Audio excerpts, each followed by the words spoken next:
Welcome, my friends. So glad to see you guys. Today we're gonna have a blast. Welcome. Today we're gonna be talking about blues guitar mastery. Essentially, for the next hour, what I'm gonna be doing with you guys is showing you just the essentials of, if you've never played blues guitar before and you want to do some really cool blues stuff, these are the must-knows, if you will. They're not hard things, they're easy things. They're things that every blues player uses. They're the things that every blues player must know. So if you've been playing blues a while, this may or may not help you. Actually, there will be some parts in here that definitely will help you. In fact, especially the minimalistic blues section of this portion of the program is definitely going to help you. So basically what we're going to do for the next hour is I'm going to be drilling down into 4 different areas with you. We're going to focus a little bit on rhythm, on blues rhythm. We're going to focus a little bit on blues lead. And then in the end, what we're going to do is we're going to play a little bit of blues together. So make sure by, say, like the 45-minute mark, so it's, you know, we're at the beginning at the hour here, so at the 45-minute mark, make sure your guitar is tuned and you're ready, because what we're going to do is we're going to do a little swapping of licks here. It's called call and response, and it's super fun. And I do it with my students all the time inside my program. They love it, and it's a blast. And it's basically just like having a conversation, okay? So that's what we're going to do. We're going to give away 4 courses today, or 4 blues products. If you haven't seen already, we just kicked off a mammoth promotion of all of our blues products. So the link for that's going to be in the description of the video. We may put it right there in the comments as well. But nonetheless, if you are looking to learn blues, this is your one-stop shop. I'm going to be showing you all about the good stuff today, okay? And it includes, I won't go into it.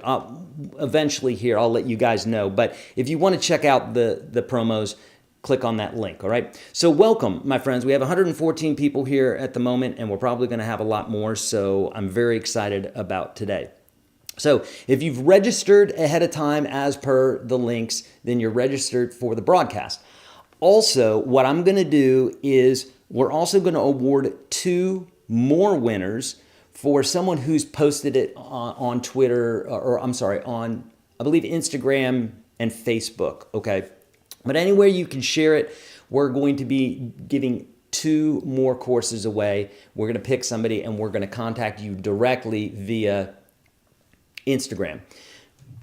Make sure that if somebody else gets in touch with you, like YourGuitarSage fan page or YourGuitarSage spelled weird or something like that, just make sure it's coming from me. It's got the blue check mark and all the rest, okay? Because there's scammers trying to get stuff from you, okay? And I don't want you guys to get hurt on that. All right, so here we go. We're going to jump into this right away. Is there anything else I need to let you know? I don't think so. So this little thing that I did there in the beginning was really very, very simple. The blues is simple. It can be simple, it can be complex.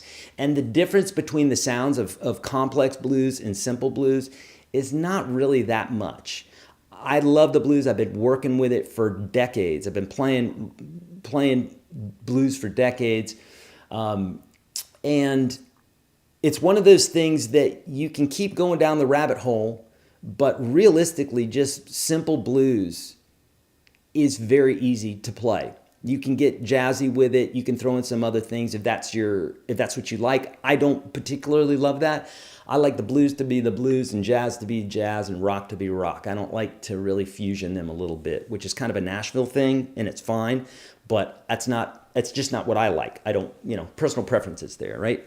So we're going to be talking about strictly blues today. And a lot of what I did there is the first position of what we call form 1 of the blues scale, and I'm going to be showing you that today. So there's 4 things basically that we're going to be talking about, and we're going to jump into the first one here in just one moment. So the rhythmic foundations, which is going to have to do with, number 1, understanding the 12-bar blues, understanding basic 7th chords, and I'm even going to show you a boogie woogie lick. So the most essential blues motif, rhythmic blues motif in the world. You got to know it, okay? Number 2, I'm going to show you the blues scale form 1, which is literally used in every amazing blues solo in the history of ever. Number 3 is I'm going to be showing you minimalistic blues. Now, this is a concept that I actualized after playing guitar for many, many, many years. I bet you it was 30 years before I visually saw this on the fretboard. So a lot of times as guitar players, we see things and over time they kind of pop out and you're like, whoa, that means this, that, and the other thing. And you kind of put all the pieces together in your mind and now all of a sudden the fretboard has much more meaning to you, right? Kind of like anything else when synapses connect and one idea connects to another and then all of a sudden you have this aha moment. And I had this major aha moment, and that's coming at about the 45-minute mark. No, it's coming at about the 45-minute mark, okay? Somewhere around there. So stick around for that. That might be the best thing, honestly. Well, absolutely. If you're a lead player, if you want to play lead, kind of like what I was doing there, I can promise you that that is going to move the needle more than anything else. So stick around for that, okay? Also, if you have not signed up already, sign up because I have a PDF for you that absolutely is going to help everything that we're doing here, the patterns, all that stuff. If you have that, it's going to make this so much easier. Otherwise, you're going to get lost in me showing you this unless you're somewhat of a seasoned player. If you've played a little bit, then you might be able to keep up. Then you probably will be able to keep up with it. Otherwise, get the PDF. Link is in the description of the video. Make sure you get that, okay? All right. And then the last thing we're going to be doing is we're going to be doing call and response, which is basically where I'm going to play a jam track. We're going to be going back and forth. I'm going to play something. You're going to play something. So I promise you'll be able to do this. And if you mess up, there is no messing up because basically I'm going to show you the few notes that you need to use, and it's literally like 4 frets. And if you just stick to those 4 frets, you can play amazing blues. Seriously, I'm not joking, okay? See B.B. King for this, okay? All right, Mike just posted the link right there. Register for the PDF. Make sure you click on that. That is clickable, so that'll take you to the PDF. Download it, download it, download it. You need it, okay? It's for you, and I put it together for you. Okay, and at each 15-minute mark, we're going to do a giveaway, okay? All right, so let's get into this first off. And so this is the first thing that we're going to be talking about is we're going to be talking about just the basics of rhythm, blues rhythm. So a few things. As far as strumming, you have straight rhythms, which is like, that's a straight rhythm, whereas a swing or a shuffle is going to go. And we use that often in blues. We can also do straight, you know. Or we can do shuffle.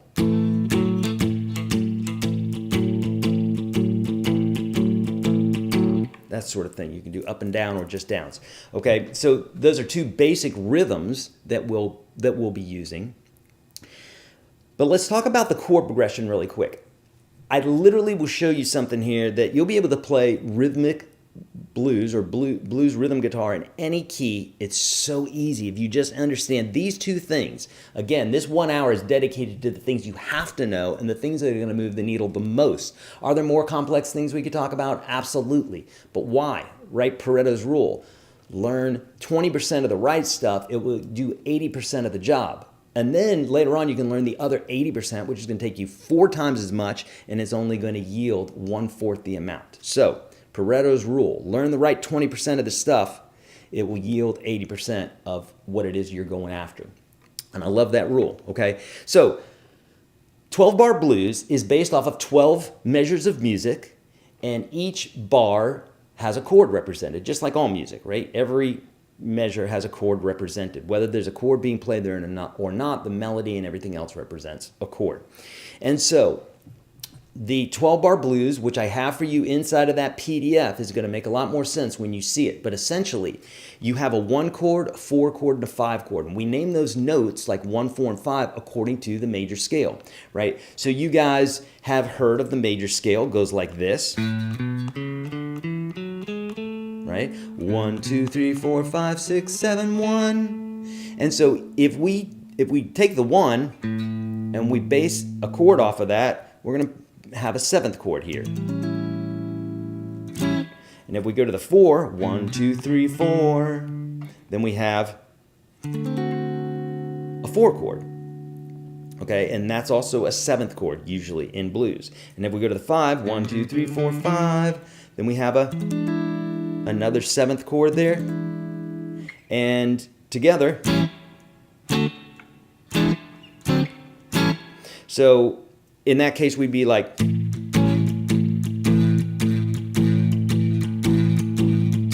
3, 4. Usually 4 measures, 2 measures of the 4 chord, and back to 2 measures of the 5 chord, of the 1 chord. Then the 5 chord, the 4 chord, the 1 chord, and sometimes back to the 5 chord. Now, I cover that in the PDF, all right? So I'm going to be going over some of this stuff pretty quickly because I have those other things for you, as well as free blues courses. You'll get them, all right? You'll get them. But otherwise, go to YourGuitarSage.com/path. But tons of free blues stuff for you. So understand that basic structure, and there are some variations on this. We won't go into all the variations, but there are different variations on it.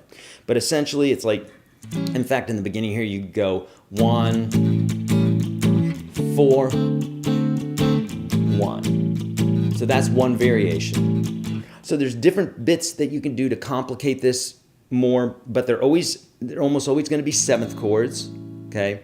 And it's always going to take that basic rhythmic structure. Now, the cool thing about this is that you could take this and move it into any key. So say we wanted to play in the key of G major, then we just take this and move it down, and it's the same thing.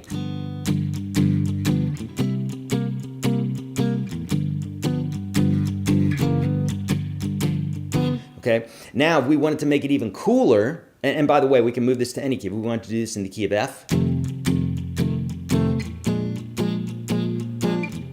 Now, if you can't play bar chords, that's okay. You can play power chords, right? That's just like this.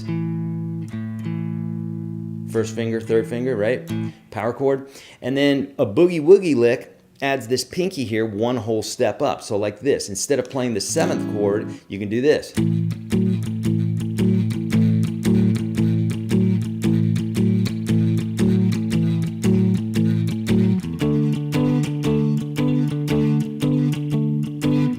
Sounds cool every time. Here's a 5 chord, 4 chord.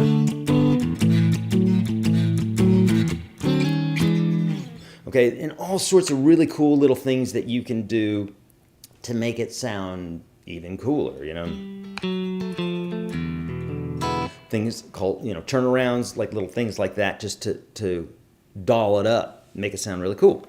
So the boogie woogie lick is in the PDF for you, okay? So I don't want to get off track and I don't want to get off schedule. I know you guys have fun things to do today, so I want to keep it on track. We're going to go 1 hour with this broadcast, and then for the next hour after that, I'll get to all your questions. I know you guys have questions, but let me get through this part here. Let me show you, for the folks that can only stick around for an hour, let me go over these bits and pieces for you, and at the hour mark, then I'll dig into some questions, okay? And it can be on anything. It doesn't have to be on blues. It could be on, setting up your tone. It could be, I've got my pedal cam set up today, so we can delve into tone and that sort of thing as well, okay?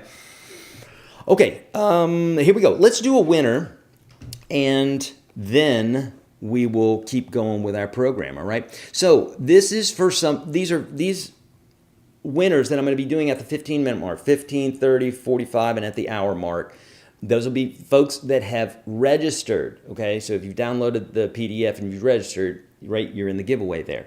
And then again, if you share this on social media, we're going to be awarding 2 winners as well after the broadcast. We may do it during the broadcast. Mike is watching, so he may pick somebody during the broadcast. So go ahead and do that now, and then we can award 2 other folks.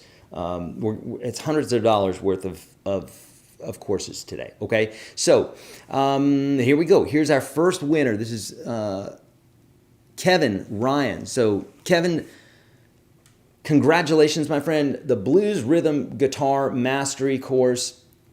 You guys will see all this stuff because it's all 40% off, but the Blues Rhythm Guitar Mastery is a really super cool course that I created. I guess it's probably been 2 years ago now, and I go over 20 classic blues songs. I mean, like ZZ Top, I mean, there's so many in there. I can't even recall off the top of my head, but like classic blues songs. You probably know every single blues song in there. And I go over its structure. So like what I was talking to you about here, I go over its structure and I say, this is how they did this particular song. In this case here, you know, I think one of them was Tracy Chapman. Give Me One Reason. Right, where she doesn't use 7th chords, she just uses major chords. So that's an example of a little change up there. And then what you do is you have this association with these classic songs that you know and love, and you can go, oh, well, they did it like this, and that sounded great. Okay, that one, it went a little bit slower. It didn't use the 7th chords. This one goes a little bit faster. It complicates the chord progression just a little bit by doing this. And so we go over 20 classic songs in that guitar mastery class that Kevin just won. And basically by the end of it, you understand so much about blues rhythm guitar, especially as it's related to real music and the classic tunes that you've heard all these times, okay, all for all these years. So super cool stuff. Check that out. That's Blues Rhythm Guitar Mastery, and that is 40% off. I believe it's 40% off right now, but all of our blues stuff is on sale right now, okay? Awesome. Good. All right, let's keep going now. All right, so the next thing that I want to show you guys is Blues Scale Form 1.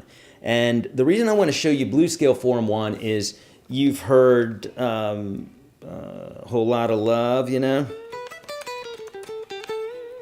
Right? You've heard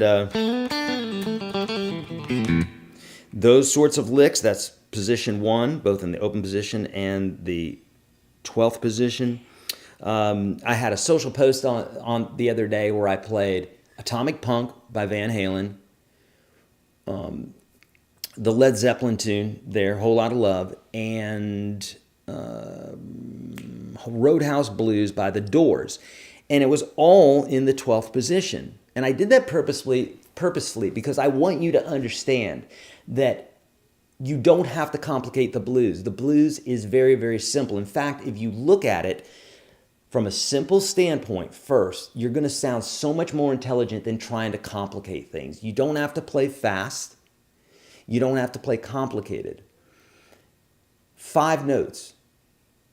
6 notes if you add the blue note, which what we call the flat 5 or the blue note, is what makes it a little bit bluesier sounding. But even if you don't use that, we're talking about 5 notes, the pentatonic scale. Can't mess it up. When you see Stevie Ray Vaughan sailing all over the neck, he's really only playing about 6 notes. It's not to say that he couldn't play some other notes in there, but the majority of the time, and in fact, the majority of the time, he's only playing 5 notes. He throws the blue note in there a lot or often, and then there's some other notes that you can put in there, but at the end of the day, 95% of what you're hearing is the pentatonic scale. Okay, another 4% is going to be the blue note, which makes it the blues scale. And then the other 1% is going to be other notes that you might throw in there, like major blues and that sort of thing, okay? We won't delve into that today, but I do have courses. I've got videos on all that stuff, okay?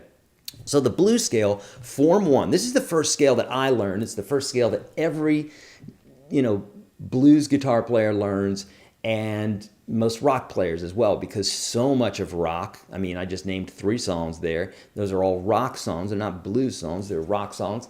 And they all use these blues scales, okay? It's because rock and roll is the blues, okay? It's just a little bit more, it does some different things, but there's so much of it that you can derive from the blues. So Blues Form 1, this is in the PDF that you should have downloaded already. That's in the link in the description of this video. If you have not already, then you need to do it, and you're selling yourself short here. You got to get it because it's going to absolutely help with what we're doing here. Okay, so the blues scale form 1, I think, let's see, I think I might have done it in A. Okay, doesn't matter. You can move this to absolutely any form or any key you want whatsoever. So, for instance, this is going to be in the key of A. So you're going to be in the 5th position. First finger's in the 5th position, and you're only going to be using, well, you're going to be using all 4 fingers, actually. I was going to say you're only using 3 fingers, but here you go. So you're going to start off here by 1st and 4th finger, and then 1, 2, 3 on the next string, 1, 3 on the next string, 1, 3, 4. That note's the blue note, as well as this one. 1, 4, and then 1. If you wanted to extend it, you could.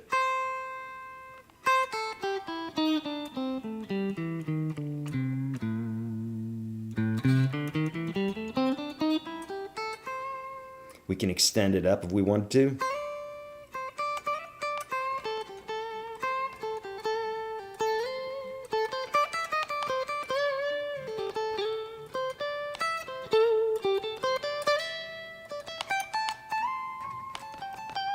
So you can move but look, those are the same 5 or 6 notes just moving up the fretboard, okay? And in the PDF that I'm giving you, I believe I give you 5 of the forms, not just one of the forms. I give you all 5 of the forms so you can know the entire fretboard for blues. Now, what's really cool about this, I'm sure you know this about guitar, but if you don't, if we wanted to do this in a different key, if we wanted to do this in the key of G, then we just move it down. This is an A. So we would just move it down A flat G and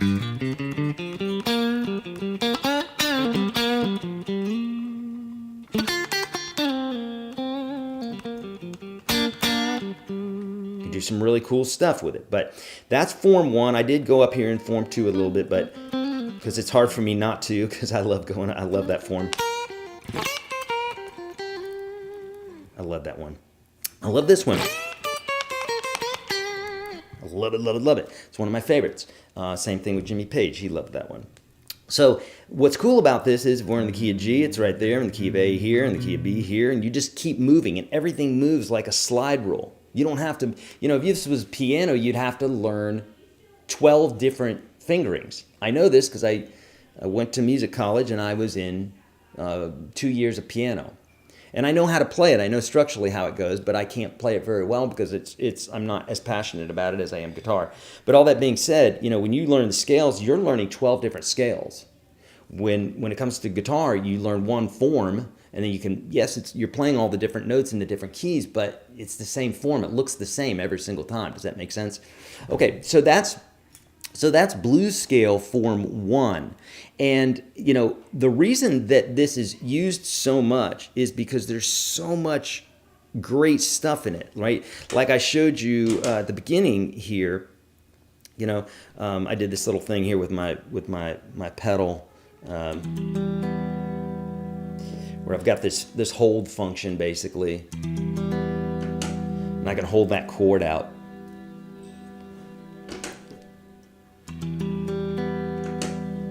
So I hold that chord out, and now I can solo over the top of it.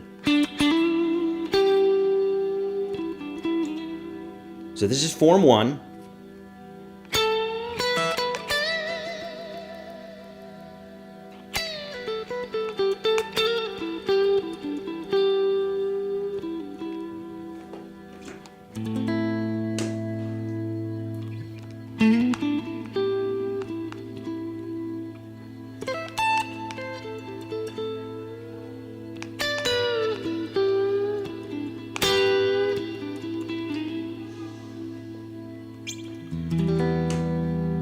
Okay, this is all form 1.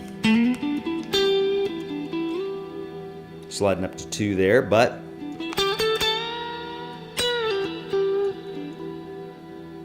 nothing complicated.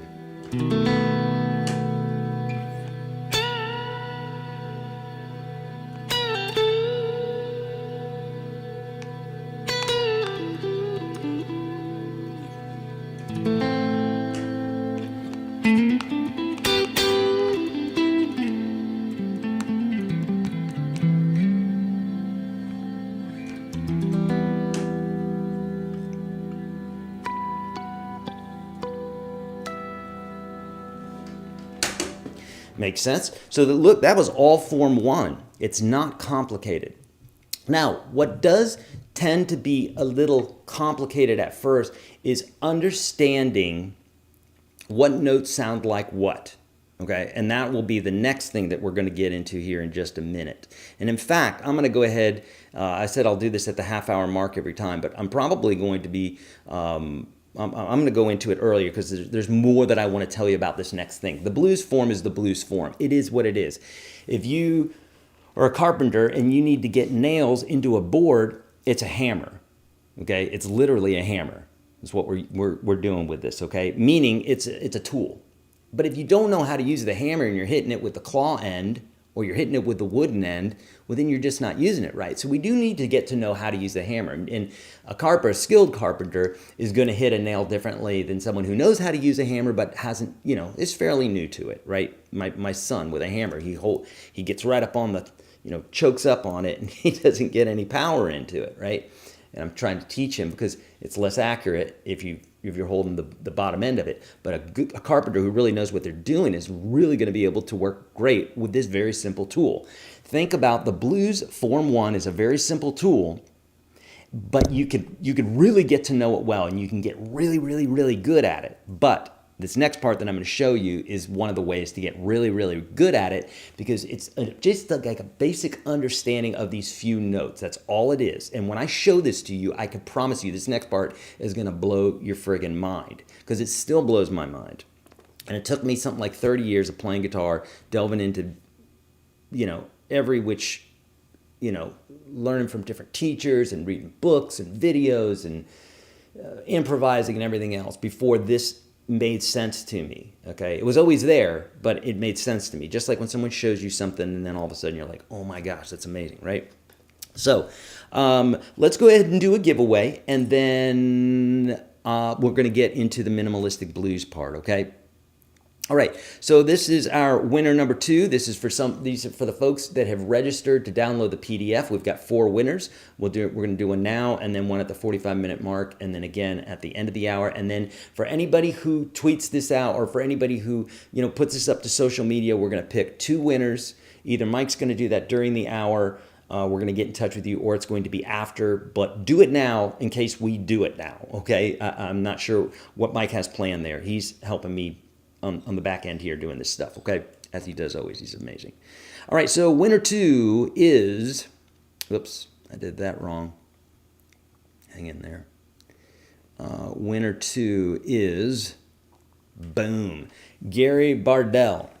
And, oh, good, this is perfect timing. Minimalistic Blues. So Gary won Minimalistic Blues, and Minimalistic Blues is the next thing that we're going to be talking about, and it is a freaking eye-opener. It's amazing. Okay, so check that out. If your name is not Gary Bardell, and you want to know about this next thing that's going to blow you away, I'm going to show it to you, then it's discounted right now. Follow the link to the free PDF. Link is also in the description of the video. Follow that through because I promise you, Minimalistic Blues, if you are a lead player, it will absolutely change the way you think about guitar. Okay, so I'm going to show you the basics of it here right now, and in the PDF that I'm giving you guys, I have a beautiful color-coded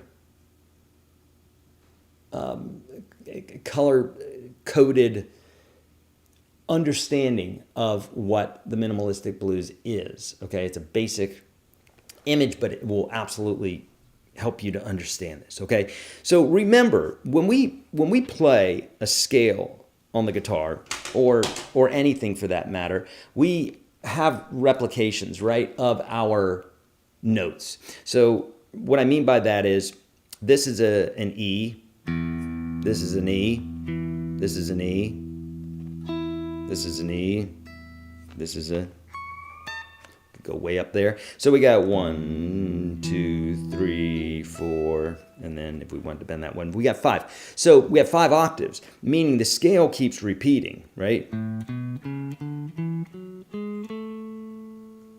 That's in this case here, that's an A. Yeah, right? A. We can keep doing this. And so Because of that, the guitar replicates notes over and over and over again. And because the way the strings are laid out, we have things like this, where the E, that's a high E, but this is a high E as well. That's a high E. There's a high E. There's a high E. It's the same note every single time. Right? And so because of this, there's so many different combinations that we can find on the guitar neck.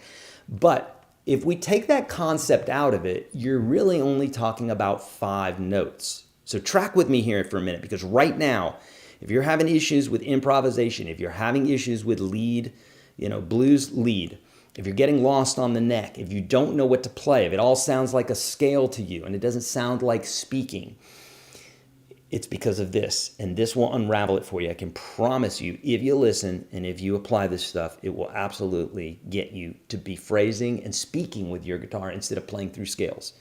Think about this for a minute. If I just give you a bunch of words like ad-libs, right? Or mad-libs, I think it was back in the day, where you had nouns and you had verbs and what have you. You can plug any one of those things in and it will make a sentence.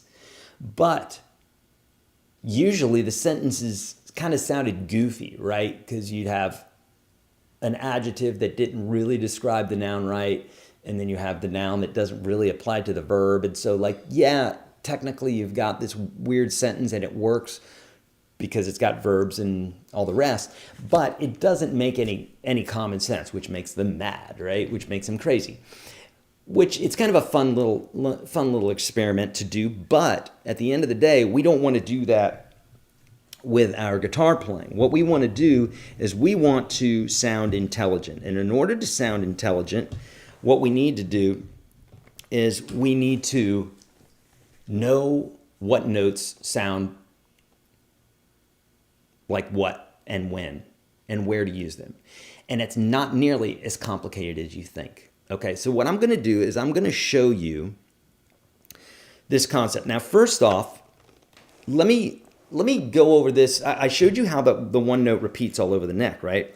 So if we were in the key of A, and we were playing an A blues here, if I take our blues scale here, and I take the strings 3 and 4, that's our 1, meaning our home bass, right? That's an A.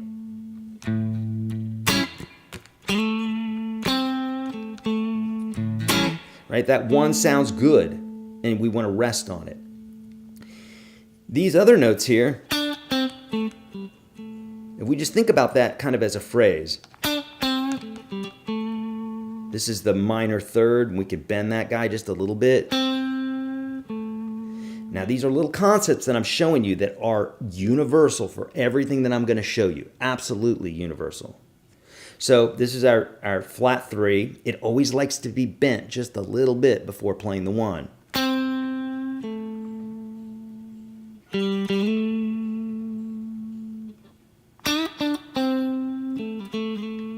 Look, that's 4 notes. Now I did bend that. That makes a full pentatonic scale. 1, 2, 3, 4, 5. 5 notes. What's also cool is the flat 5, if we wanted to make it blues, is right in between the 4 and the 5. So, right, 1, 2, 3, 4, 5. There's our 4, here's our 5. So if we wanted to play the blue note, it's in there as well. So literally, if you just learn this right here, you can play the blues. All right?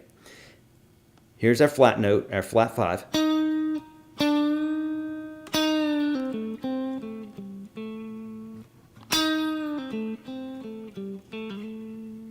If we want to go up to the 5,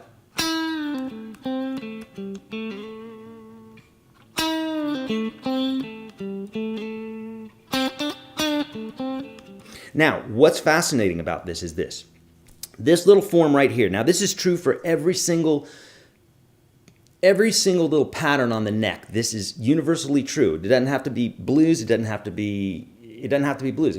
It's anything. It's just the way the guitar works. This is the thing that jumped out at me that absolutely changed my life, okay? So this right here can be moved right here.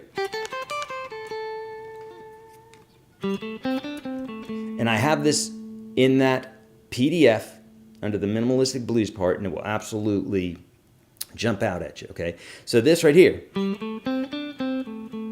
I can play right here. That's my 1 again. Here's my flat 3. That's the one that likes to be bent.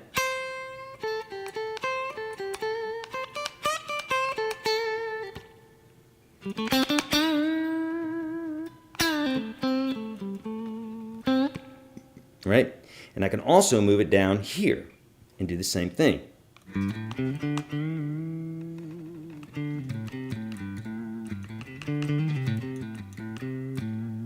What? Yeah, it's the same thing.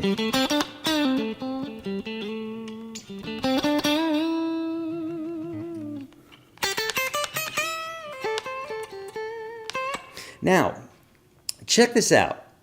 I'm going to play a little blues bit for you here.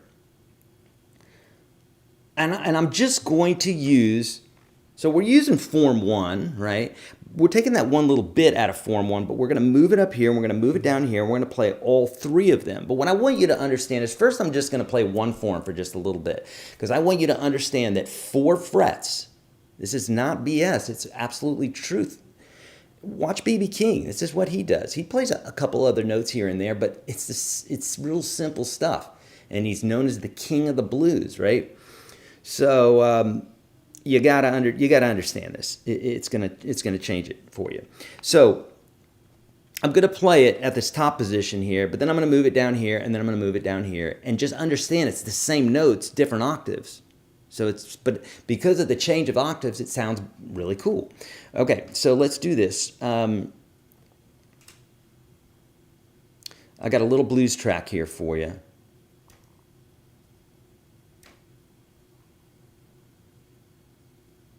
Okay, you guys seeing that? Good. All right, so check it out. It's real simple. I'm going to keep it very, very simple, okay? Here we go.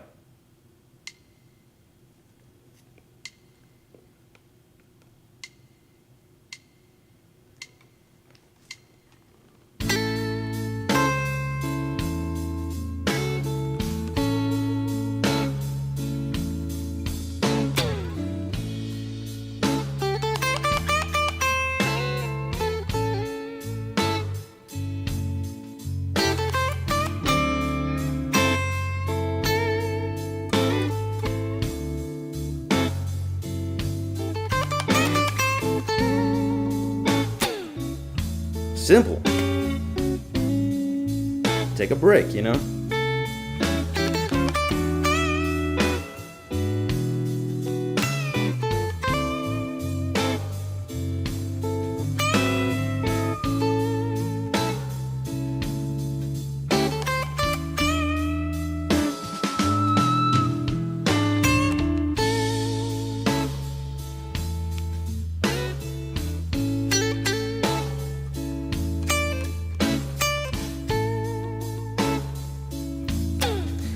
Breathing, taking a second.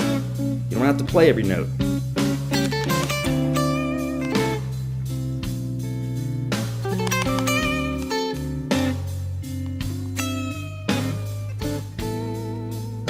But real simple. Anybody can do this. I promise you can do this.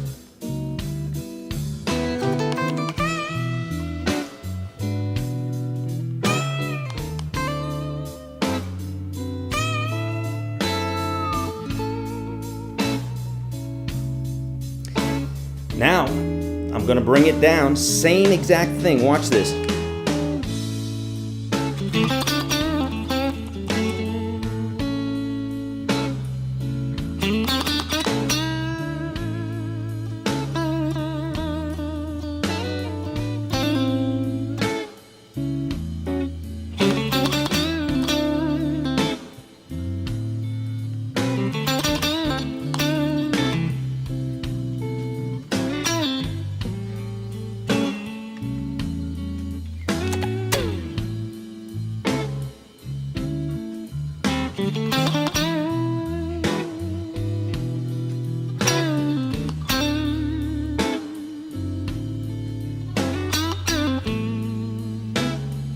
same exact thing as I was doing here. So if you learn this, then anywhere you go on the neck, it's going to make sense. So now I'm going to come down here.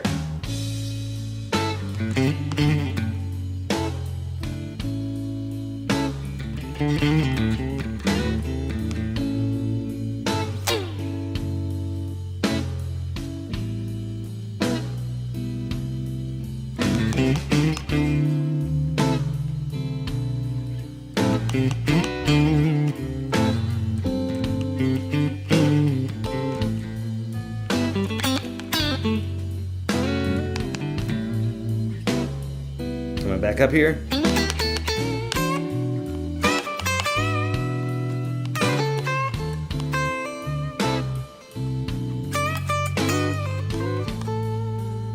And it's true with all of these different forms. So if I come up to this form and I go,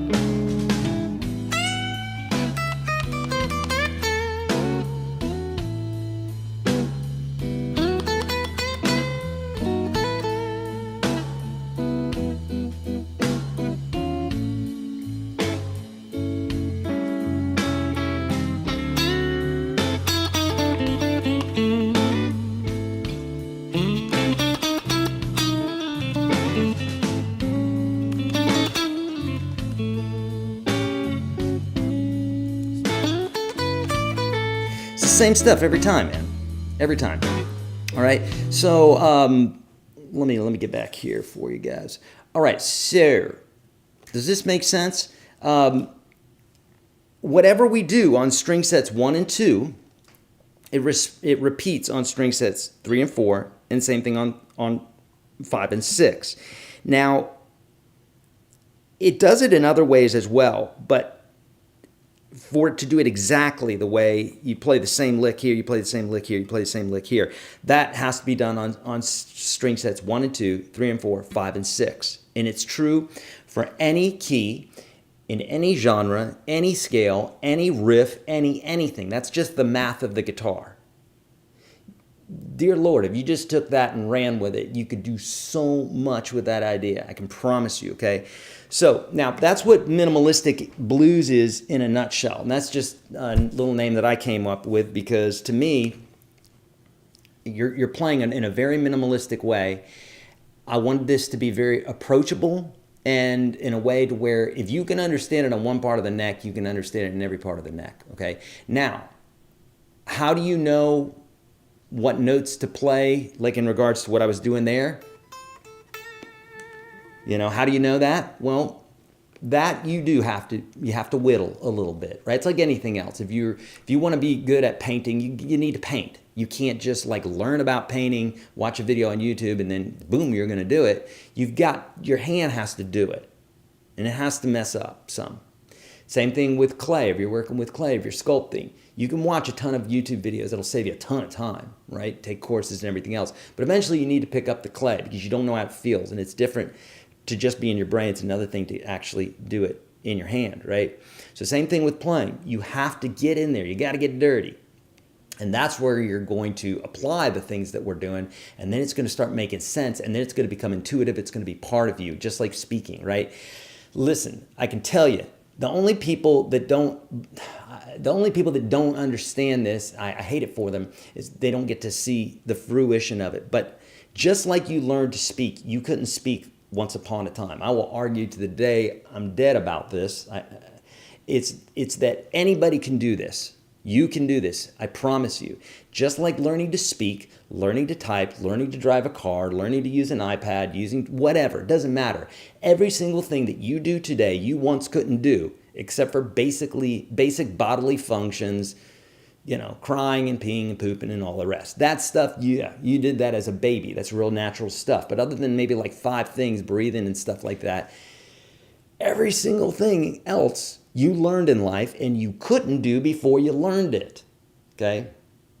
So, same thing is true with this. You can learn to speak the blues. It's not hard, but you gotta think simply. You can't be like trying to put a note over every single thing. It doesn't work that way, and it doesn't sound good that way, okay? So that's the minimalistic blues in a nutshell. Obviously, in the course, I take you all the way down the rabbit hole, and we have playing examples and just the whole 9 yards, all right?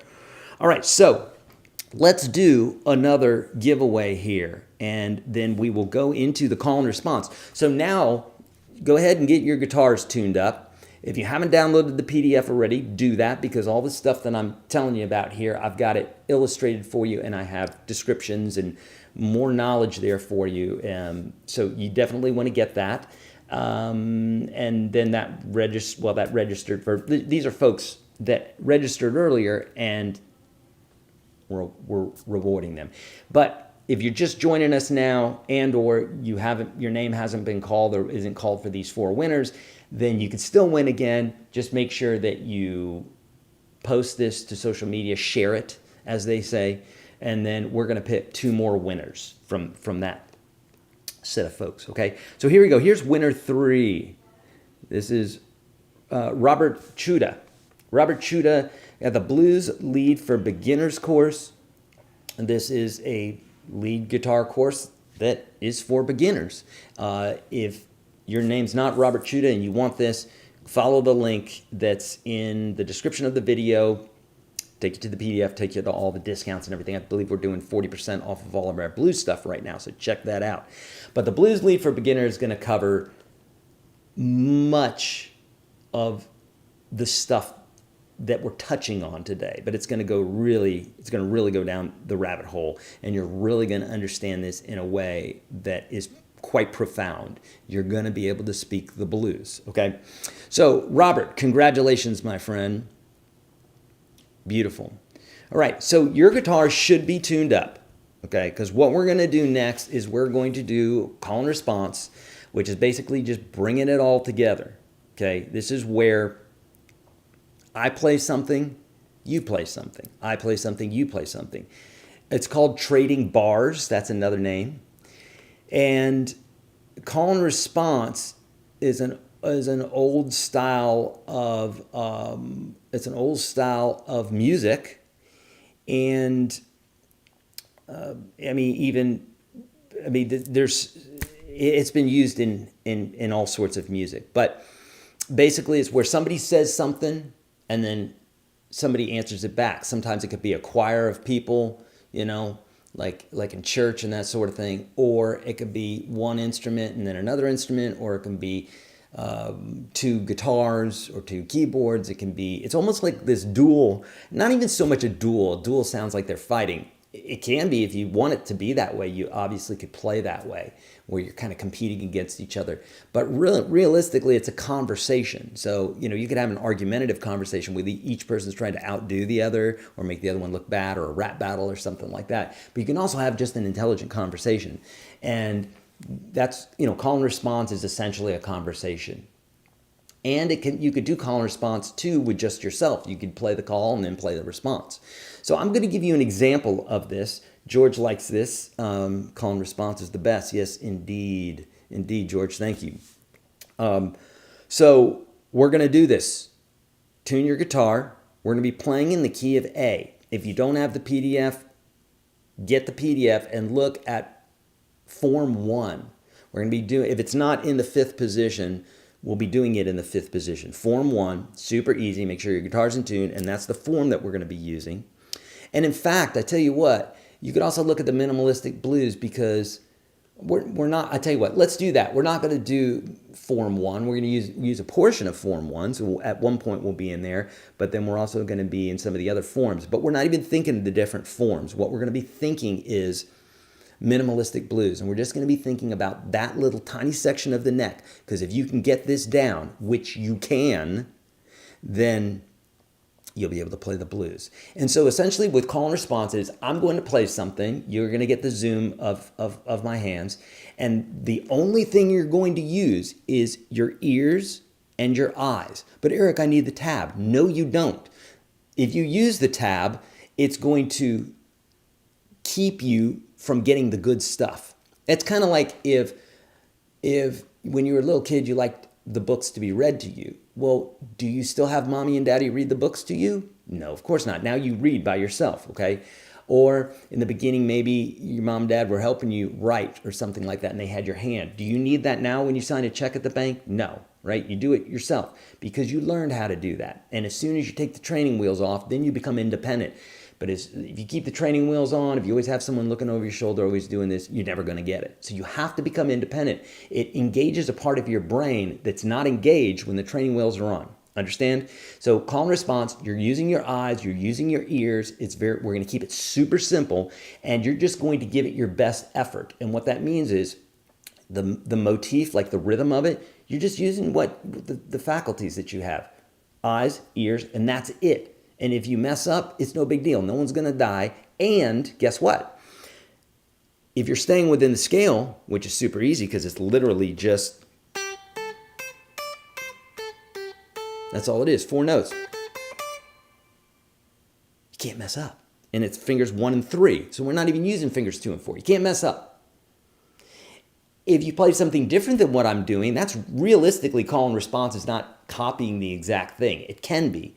But usually with, professional musicians, when they're playing, one guy will play one thing and then somebody else will play something different that complements it. Like, think about if we were having a conversation, right? You're not going to repeat everything that I'm saying.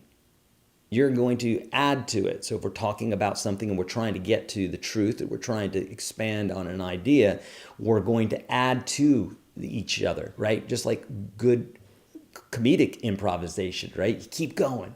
You don't stop. And you don't repeat necessarily what the other guy says. But in this case here, we're doing this so that we can learn a thing, okay? So here we go. Your guitar should be tuned. We're going to do this in the key of A. We're going to be using the A blues scale, but essentially we're going to be using the minimalistic blues. And we're going to start off here in my favorite position. This is the one that like everybody uses. Okay, so here we go. Check it out. Right, this is 8, 10 on the second string and 8, 10 on the first string. Easy. You can't mess this up, guys. Now, just do what I'm doing here to the best of your abilities, okay? You're not going to mess anything up. Here we go. Now, I'm going to guide you a little bit because basically I'm going to play a little bit, then you're going to play a little bit. So it's going to go something, whoops, hold on here. Let me get my screen up here. Boom. Okay, so you got the track there. Here we go. So if I go,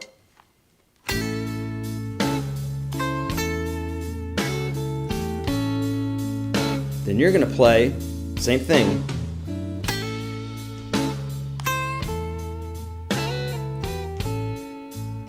Then I'm going to play.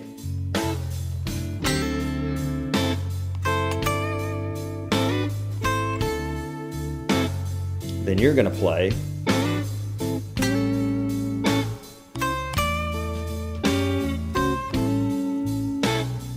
And if I play, you're going to play a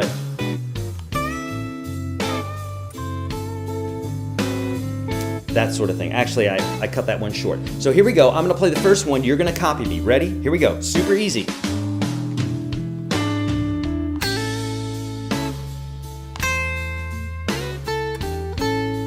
2, 3, your turn.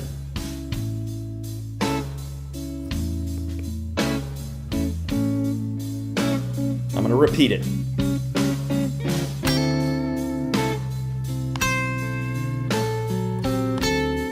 2, 3, your turn.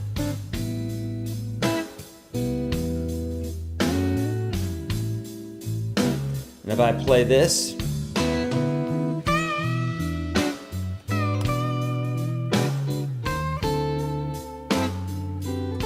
you're gonna go.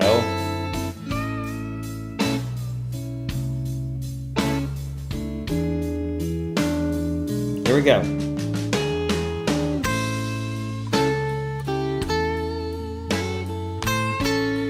Two, three, your turn.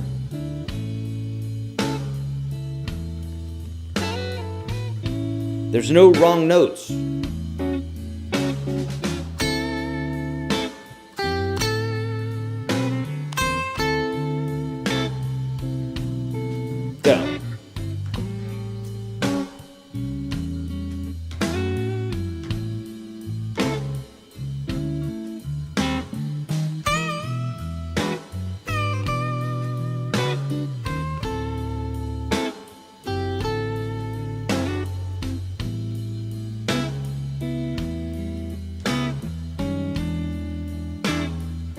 All right, we're gonna come down here now.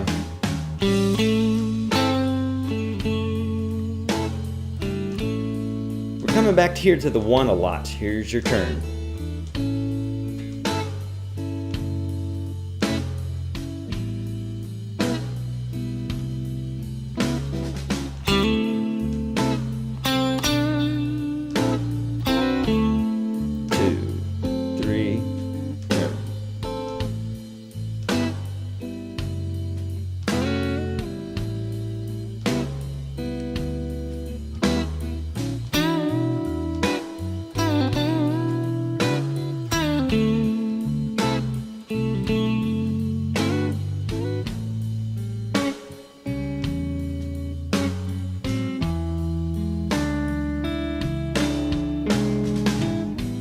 All right.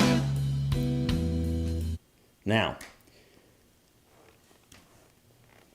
I know that for some of you, you got a little overwhelmed. For some of you, you were right in the pocket. And then for some of you, you're like, that's way too easy. Okay, that's good. I have inside of the Unstoppable Guitar System and maybe in some of the other courses, you'd have to see the course description. We've created so many great courses. At one point there, I have a beginner, intermediate, and advanced versions of call and response, where I go through different keys and we're playing these licks, and we start off very simply, of course, with the beginner, and then the intermediate gets a little bit more complex and the advanced gets even more complex. But essentially what you're doing is just like when you were a little kid and your mom burned her hand on the stove and she said, oh, whatever. And then you get hurt at some point as a little kid and you go, oh, and you say it the exact way she did at the exact place you should, because you learned from example, right? And this is how we learn to play guitars. We learn by copying. You know, people go, oh, you shouldn't be copying. You should be just doing everything original. That's not how music works. That's not how art works. It's never worked like that. You always borrow from people who did great things. I mean, everything's like that in the world, right? That's the way you do it. Yes, of course, you can be more original, but go for it. But you got to have some basis, right? You got to have, you didn't start out speaking by just being like, I don't know what my parents are saying. I'm going to start making up my own stuff, right? So we learn by example. We learn by listening. We learn by watching, and this is how we do it. So you can do this. I can promise you, it's going to take a little time, but it's a language just like anything else. So, all right, let's do a giveaway, and then we're going to get to some questions, my friends, because I know you have some. So get the questions ready. Don't put them in yet, because I'm not going to see them yet, and I probably won't go backwards necessarily, because we're just going to get a bunch of questions here. So let me go ahead and bring in our fourth winner. Again, this is for folks that have entered via the link that's in the description of the video, also to get the PDF. So for folks that registered ahead of time, these are our winners. But remember, if you share this social media, we're going to announce 2 other winners. Okay, we will get in touch with you. Okay, we'll get in touch with you directly. All right, so here's our fourth winner. This is Ronald Emery. So Ronald, congratulations. He won our Blues Visual Jams bundle. Holy cow, I didn't know we were giving that away, Mike. That's like, oh my gosh, that is such an amazing product right there. Visual Blues. So what you saw just now, when you saw the chords going by and you heard that jam, those are visual jam tracks that we've created. We've created literally thousands of them. Okay? In blues, in reggae, in country, like all these different styles. And having these is basically having a professional band at your behest. Okay, all of those tracks recorded in Nashville. Almost all of those tracks recorded in Nashville. They're all Nashville players. Super high quality, different keys. We've got 1 chord songs, 2 chord songs, and then full songs, okay? And that's to get you used to playing on top of the chord. So check that out. All of our blues jams, visual blues jams are on sale right now, and you get so much for your money, all right? Check it out. All right, Jeffrey's saying, the fog is slowly lifting. I love it. Fantastic. Yes, it does. It slowly lifts if we kind of lean into it and we learn these principles. Okay. Denro was in the pocket. Beautiful. Good. Oh, love it. Roads everywhere. Playing call and response is the best. Yeah, nice. Okay. Hey, when you do leave a question, G was asking what pedal is holding the chord, so I showed you that on my Kemper there. Put a question mark if you would, so in case I get a bunch of, just comments and that sort of thing, okay? All right, good.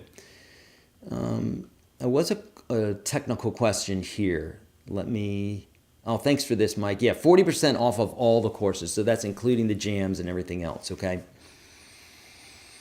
All right, so I did have a technical question here from Gene. He's saying, Gene is inside of our Unstoppable Guitar System course.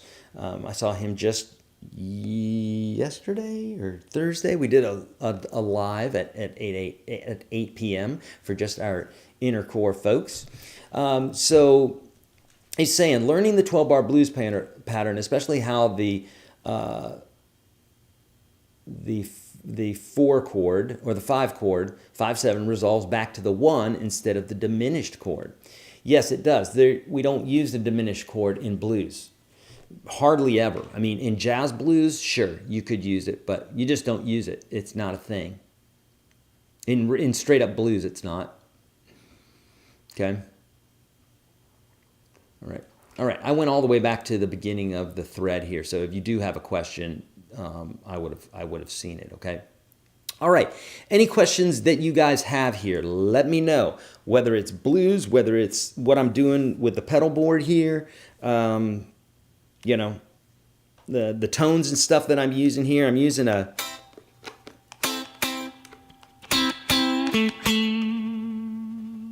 this is called the Kemper.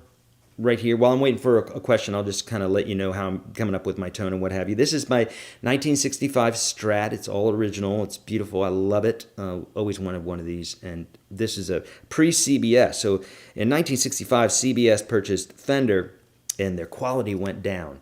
Went down enough to where, Jimi Hendrix would play the CBS guitars. I'm joking.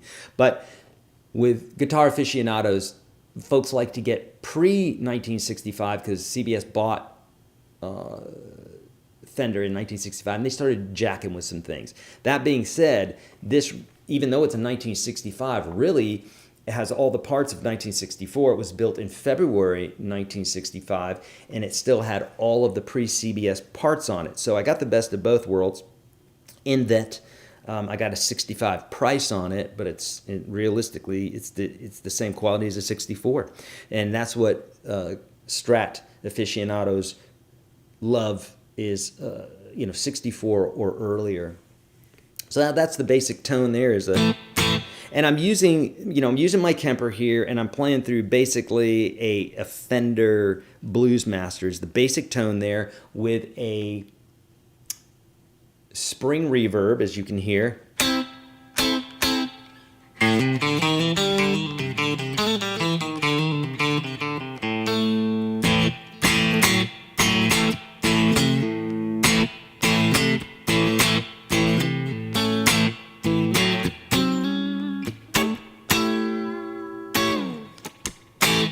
I have a little bit extra bite for this right here.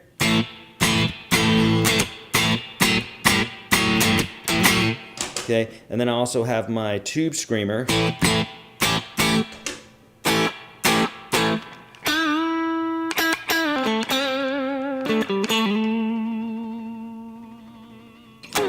Right? So, and then for my reverb, when I have that kind of big reverb there.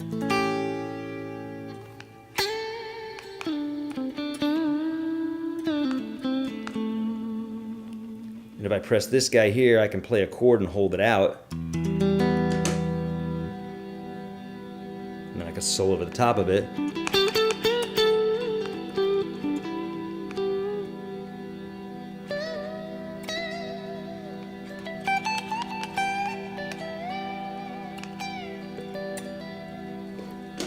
So I love that. I kind of built that patch there because I wanted to do that sort of fun thing, okay?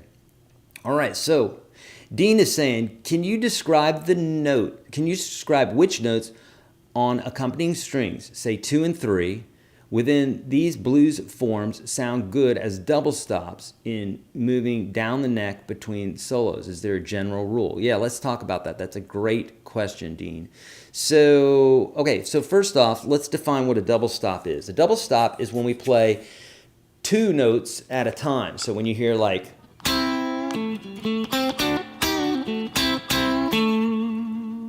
right, or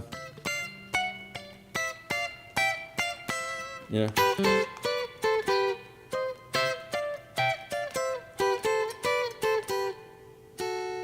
Those are called double stops, 2 notes at a time. And we can play ugly double stops like that, or we can play harmonic double stops like thirds or fourths or fifths. Whereas this is a minor second. That's not going to sound very good.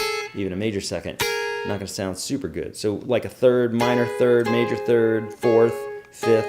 Like those sound really good. And so Dean's asking like what on the second and third strings. So the ones that are used primarily in blues are right here. So if we're playing in the key of A, then instead of going, remember how I said that flat third wants to be bent? So you can bend that one note, or you can bend that and the second string. So the third and the second string, you can go.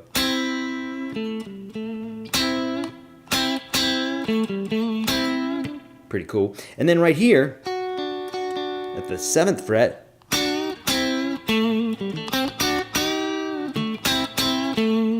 that's a common one as well. Also,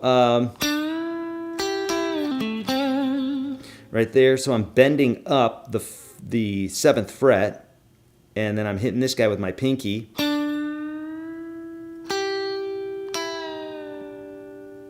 Kind of pedal steel-esque.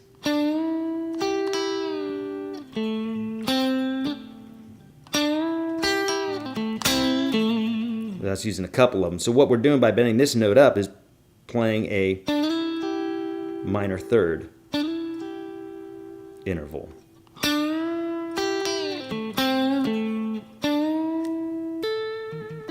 If we want to be Eddie. So those are the main ones. And you can also, if you want to sound real country-like, those are double stops that we use a lot. Great question, my friend. All right. BJ Shea is saying, any suggestions on how to be more efficient when going back and forth between articulating notes and playing good chords? Yeah, let's talk about that for a minute. And oh, by the way, my good friend Corey Congilio did a great course on this. And in fact, we produced that course for Corey a few years ago. It's a great course. I think we have that one. If we don't have that one, I don't know if we have that one or not. That might have been one that we don't have. But nonetheless, he had a great course where basically plays it's like blues by yourself, which essentially is, like playing a chord and then playing some licks over the top of it. So, yeah, sure. First, you have to get the chord progression down, which you have in the PDF, right? Links in the description of the video. Get that PDF. You got the 12-bar blues chord progression. So if we're looking at that and we are playing, say, like an A, then we would do something like,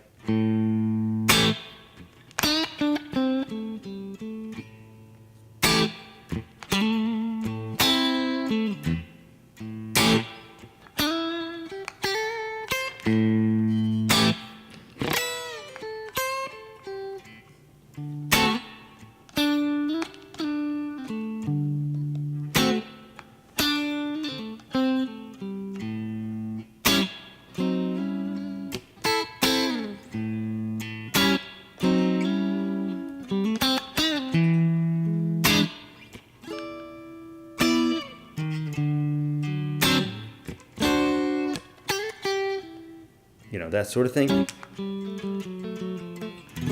So what you want to do is this, BJs. You want to make sure that you can play. You want to, you know, kind of stab the chord.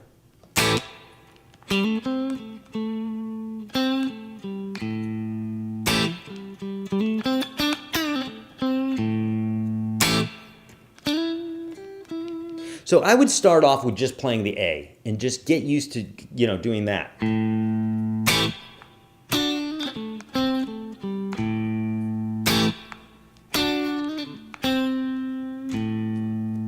Which also, by the way, for anybody that's watching, that really gets your phrasing down, because it doesn't allow you to meander. You only have this one little section to say what it is that you need to say, and that's all of music. You get in and get out. Don't sit there and just meander, right?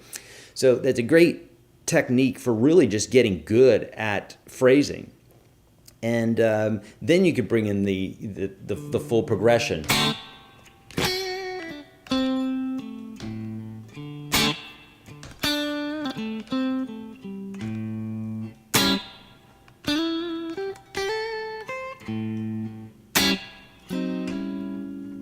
Okay, great question.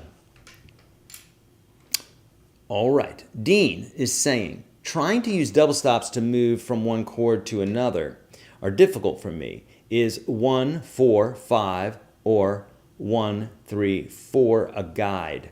Dean, I'm not sure what you mean by that. Moving double stops to move from one chord to another. Yeah, I need more legs on that because I don't know what you're asking there, my friend. But I'm sure it's a good question. You always have good questions. Okay.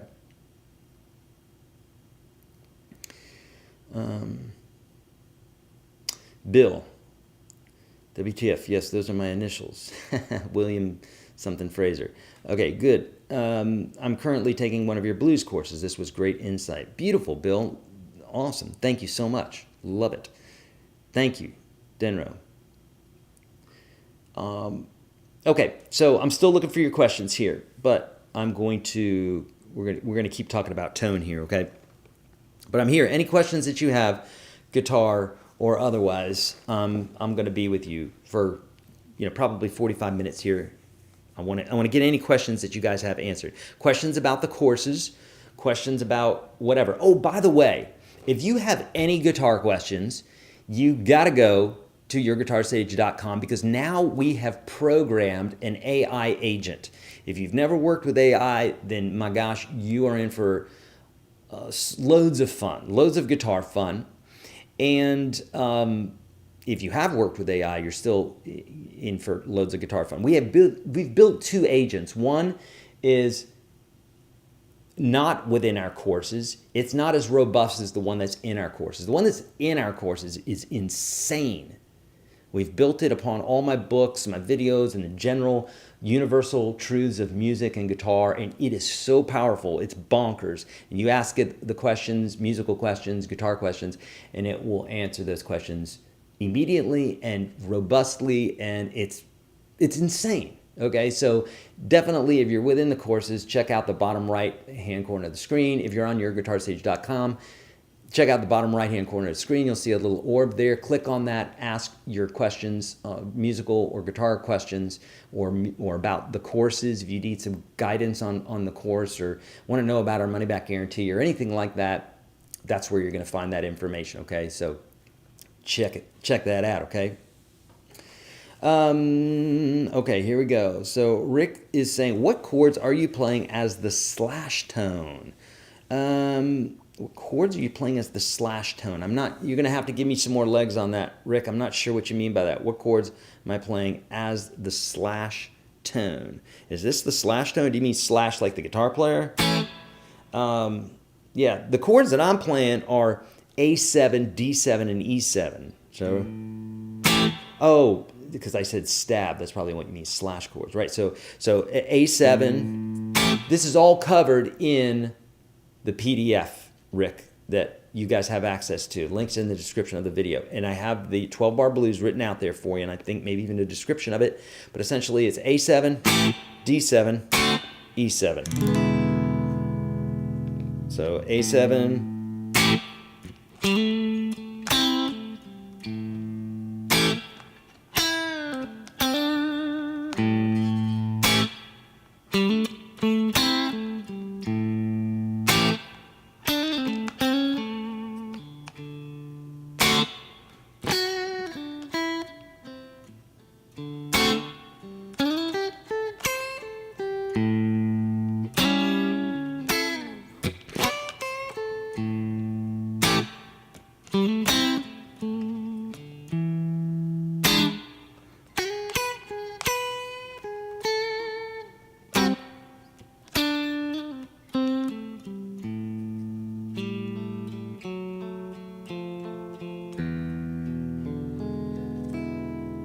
So A7, D7, E7, okay?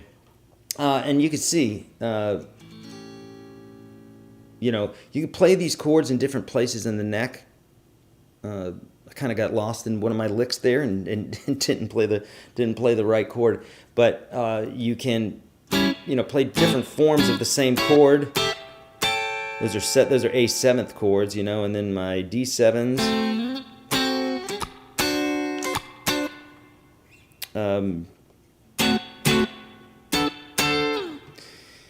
And you can play those depending on where you're noodling, and you can play those chords, and you can get really good at it. And it's awesome because you're playing both the rhythm and the lead part, and it's nice and sparse. And because you have to play the rhythm part, it makes you breathe. One thing that musicians typically don't think about in the beginning when they're learning how to improvise and everything. They're more concerned with what notes do I play and how do I play the notes and how do you know when to bend and how do you know, and they're asking all these questions that I get it. I asked all the same questions, but a lot of times they're not the questions that you need to be asking. And so really, it's like if we're having a conversation and you're trying to sound intelligent as opposed to just, do you know the subject or not? If you don't know the subject, then you can try to sound intelligent, but now it's going to even seem more insincere because you either know the subject or you don't know the subject, right? This is why we keep things simple. Let's say I have a simple understanding of finance. Well, if I have a simple but true understanding of finance, and I'm talking with somebody who has a lot of knowledge about finance, I'm just going to stick to the stuff that I know because that's rock solid and it's foundational and everything else. And that's good, and that financial person would respect me because I'm not trying to sound intelligent. So in the same way, if you saw Stevie Ray Vaughan step on the stage or if you saw B.B. King step on the stage with Stevie Ray Vaughan, obviously Stevie Ray Vaughan technically could run circles around B.B. King. Okay, people don't say that in the music field, in the guitar field often, right? Because they think that's insulting or whatever, but it's not. It's just basic common sense. You just look at the guy, and he doesn't play very technically. He plays great, but he plays very simply. But it doesn't matter because what he does is great. And if you want to hear B.B. King, the reason people go see B.B. King and don't want to go see Stevie Ray Vaughan. There's a reason people go see Stevie Ray Vaughan and don't want to see B.B. King because it's just choices. What do you like? And so in the same way, when we're phrasing and what have you, still, we need to be able to say things intelligently. And so that's why we want to keep things simple. And that's why I show you guys minimalistic blues. That's why it's so important, because if you can just speak intelligently that way, eventually you can put in more intelligent and quicker. What I mean by more intelligent, just like faster things that are more complex and what have you. But have some sort of basis, have some sort of foundation, and then you're never lost and you always sound good with what you're doing. Make sense? All right. Great question, Gene. Difference between electric and blues acoustic? Not much. SageBot works great. Thank you. Love it, Gene. The only difference really between acoustic blues and electric blues is, it feels different. So it's a difference between driving a 4x4, which is like an acoustic guitar, so it's kind of clunky, right? As opposed to driving a Porsche or a sedan or something, which would be like playing an electric guitar. It's like it moves more smoothly and what have you, right? So it's that, are you going to take a Porsche? Are you going to bog with a Porsche? No. Are you going to take a 4x4 on a racetrack and cut the curves quickly? No. So like different things, different purposes. So with an acoustic guitar, you're going to stick to more open positions and you're probably not going to bend as much. Whereas with electric, you can bend easier and you can do some more, chords up the neck and what have you that might not be as comfortable on the acoustic, if that makes sense. Okay, your PDF refers to the National Number System. Is there a lesson on this in UGS? Yeah, absolutely. There's a whole course on the National Number System inside of UGS Pro, okay? All right. I'm a classic metalhead, but this has really opened my eyes to blues. Oh, beautiful, Wendy. I am too. That's what caught me is well, I mean, I guess before heavy metal was classic rock and 50s, 60s, 70s, all that great music. Yeah, 80s. Like I was into all that. But then when I really started playing guitar, yeah, definite metalhead. But I love the blues. Absolutely love it. Okay, Steven's saying, thanks for the call and response activity. I see how it works. Yes, less bending on the acoustic, Wayne said. Yeah, it's totally true. So, all right, going back to tone here. I want to be with you guys as long as I see folks in here who are watching. We still have 135 people. In fact, a few more than just about 10 minutes ago. So good. I will be with you still for another 40 minutes almost. So let's talk about it. Any questions that you have, let me serve you, friends. If you go to my website and we do a one-on-one lesson, it costs $300. It's expensive. Why? Because I've got courses on all this stuff. You guys don't really need to have a one-on-one with me, although folks do it all the time. And usually, because it's as pricey as it is, they have these really good questions, and we really do dig in the dirt, and they really do get to where they want to get to quicker than not having the one-on-one. But that being said, I've got courses for everything, anything you can imagine on guitar. And I'm with you live right now. If you're inside UGS Pro, we do this 3, sometimes 4 times a month. So I'm meeting with you multiple times during the month, and I get your questions answered in real time. Then we also have the Sage bot inside of UGS Pro, and hopefully all of our paid products soon. We're working on that. Also, I answer comments within the console. So you really have access to me. Anytime you have questions about anything inside the program, I'm right there. So is SageBot, so is the videos, so is the description, so is the PDF and everything's step by step. It's literally made so that someone can come in not knowing what they're doing and get you to wherever it is that you want to go. And if you get in there and you're like, this isn't what I want to play the pan flute, then you're like, hey, Eric, I want my money back. Boom. 30-day money back guarantee, 100%, no questions asked. Do it. We want happy customers. So I'm not gonna hold your money if you're not happy. Okay, rarely happens, but it's there for you should you need it. Okay. Okay, so talking about the tone, a nice spring reverb, which is what you're hearing there. It has a different sound than say this sort of. That's a more spacious. That's like what we call a plate. In the studio, you have these things called plates, and it's just literally like a giant plate. And you feed the sound through it, and it creates this nice, expansive type of sound, like you're in a hall. Obviously, for most blues, that's not going to sound great for like a traditional blues sound. You want more like a less upfront kind of reverb, and you don't want a very overdriven sound. It's just a little bit of drive in there, so that if I dig in, it's nice and clean. But if I dig in,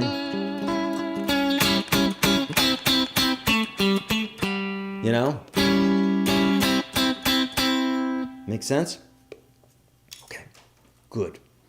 Okay, Drew is asking, hello, Eric. Could you talk about mixing major and minor when playing the 1-4-5? Yeah, let's do it, right?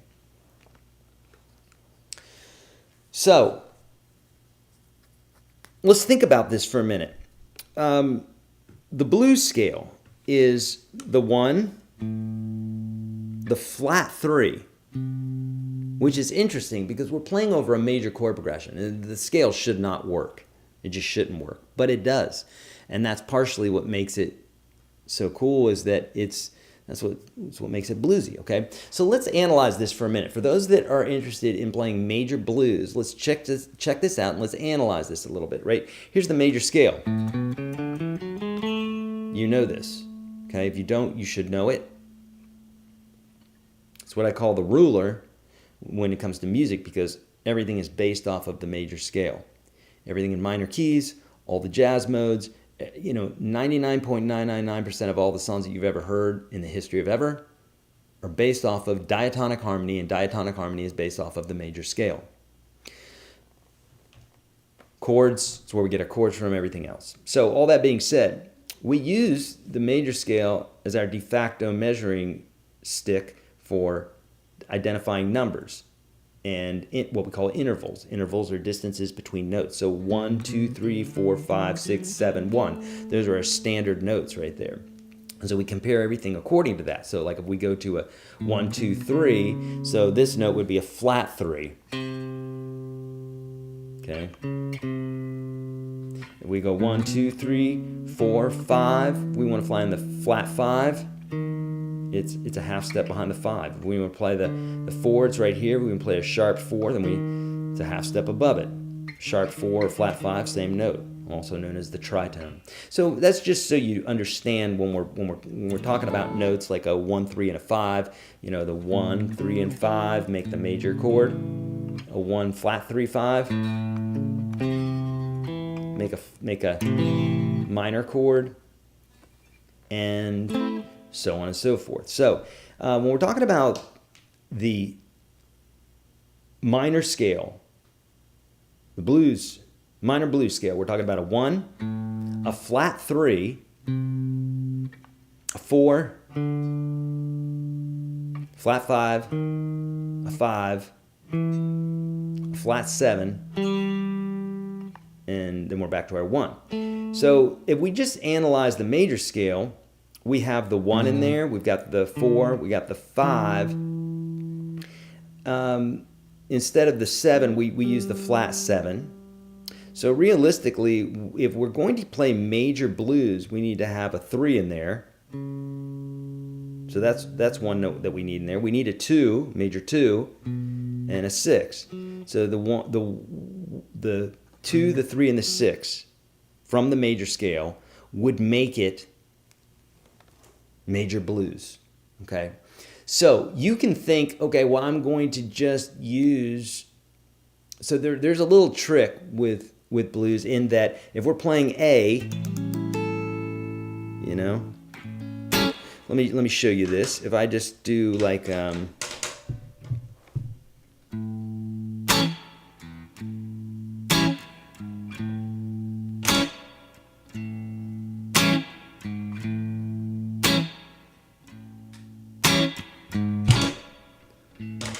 let's see if I get this right. Hold on.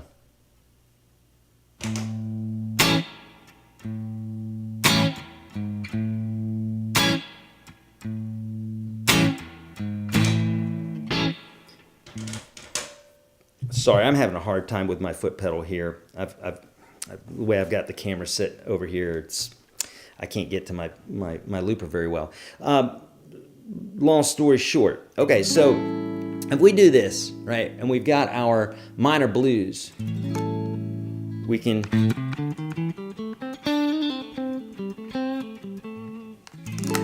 but if we wanted to play major blues, we can take that same form, that same scale form, and we can move it down. Instead of having our first finger here, we move our pinky here and play the same form.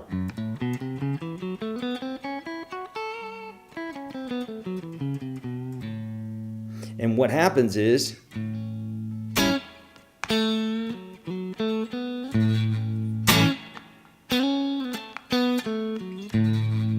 now we're playing in the major blues.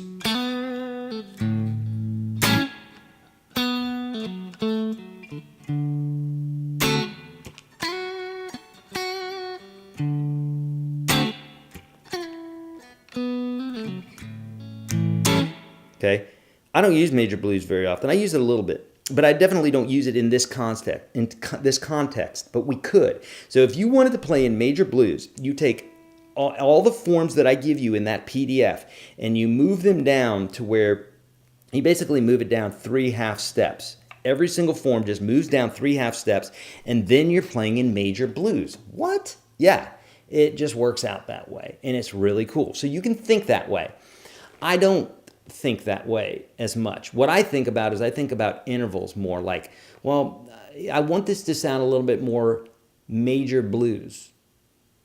And so what do I want to do there? Well, what I found that is if I just move everything down 3 half steps, you still have to know what works. You can't just play through the scale and it sounds good, because some of those major notes sound great over the blues chord progression. Some of them don't. And what I mean by that is in specific places, one note might sound good and in another place it might not. So what I do is I just think about what I want to hear. So I understand where the intervals are. So if this is the 1, this is the 2, then instead of me going and playing the minor third,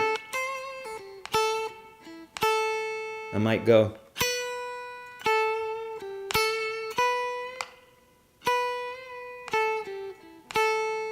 I might just throw in the 2 there. So think about that. The major 3, the major 2, and the major 6, or the 2, the 3, and the 6 out of the major scale are the notes that you would need to add.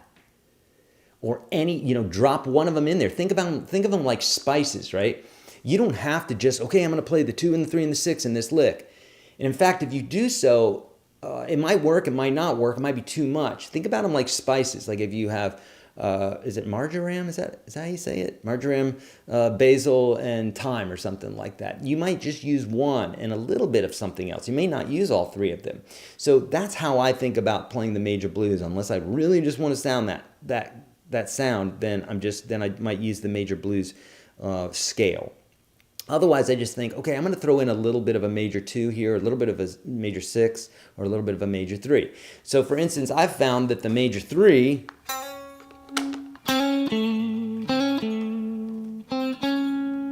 sounds good over the 1 chord because the 1 chord has the 3 in there already. So I might play.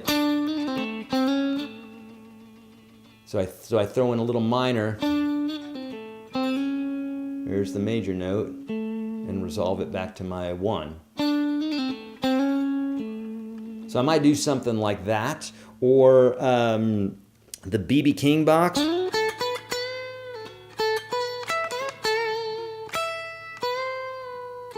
So that note,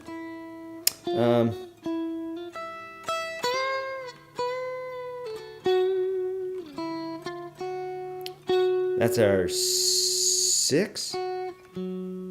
1, 2, 3, 4, 5, 6. Yeah, that's our 6. So that note right there, normally in blues we play, minor blues, we play like.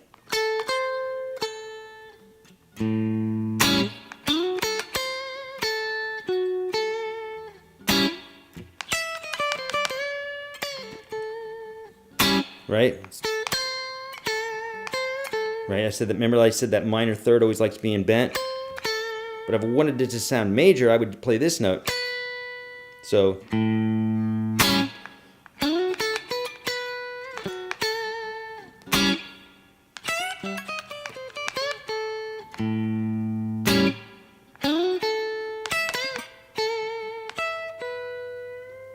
I might bend it up to the minor third, or I might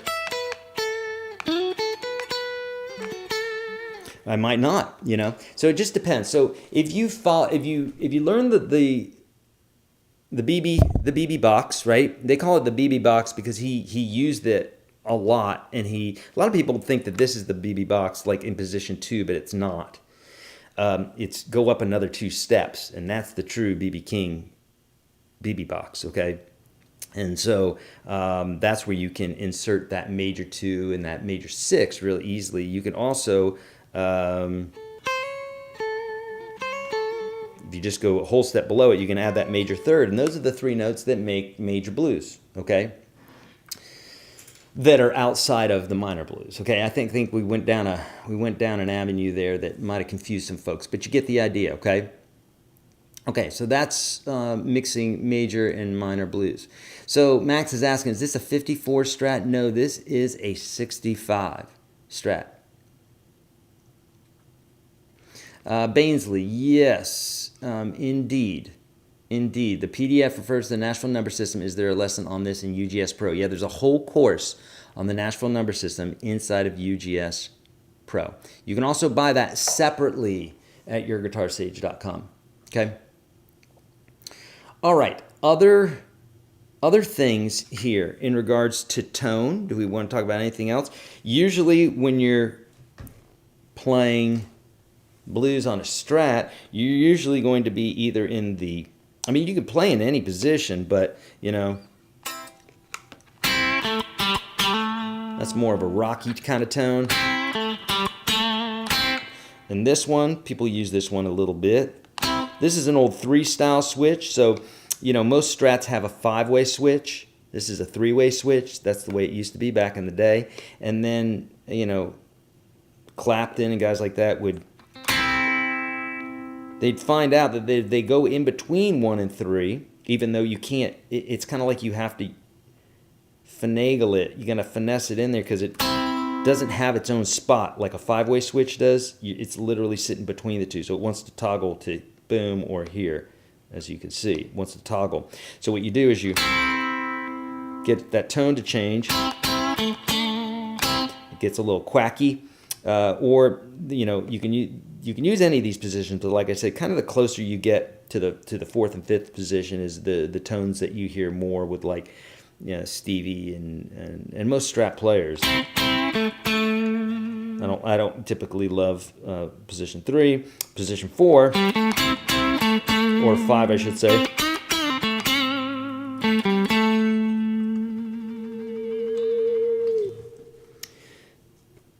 Fifth position. So I like the 4th position.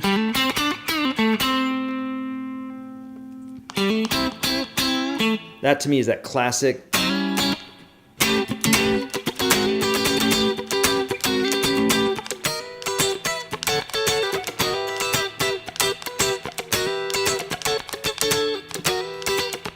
You know, I love that tone. And to me also, I can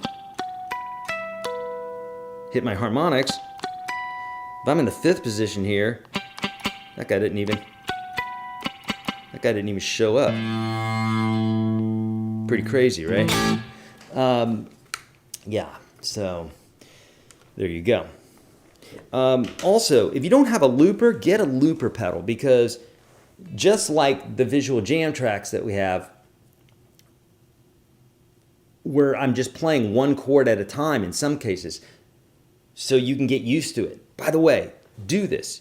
Play one chord at a time. I'm gonna see if I can do this again here. So,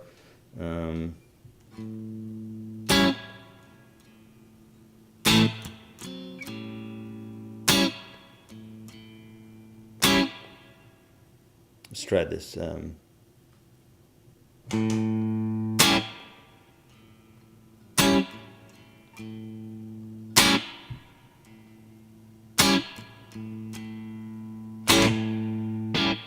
I can't get a clean loop out here because the way this thing is set up, my foot's like literally hitting the microphone. Okay, so don't worry about it. But nonetheless, get a looper pedal. Use a looper pedal, and or use those visual jam tracks that I'm talking about. And in fact, let me show you. Let me give you an idea as to what's going on in these jam tracks. So what you're seeing here, oh brother, this is, can't get this thing to work right here. I've jacked something up here. Hold on. All right. So here we go. So let me get back here. Here we go. So this right here is inside of the Visual Blues Jam Track 1. So not only do I have this, you know, section on here on how to navigate and my top 5 commandments to playing jam tracks. So these are things that you got to know, and if you know them, they will absolutely help you to understand how to go about approaching playing to jam tracks. So, you know, for instance, these are 1-chord jams. So this is where I would want you to start on these visual jams. So you have all of these different chords. And so, like, if we wanted to just play one chord, and the reason why we'd want to do this is just like when you're teaching a child, you know, yes, no, hurt, hungry, like you just teach them one word at a time, because you don't need to know anything more than hurt or hungry or sad or happy or Potty. That's a big one, right? Potty. Yeah, okay, let's get to the bathroom. You don't need some big description. We know what's coming next, right?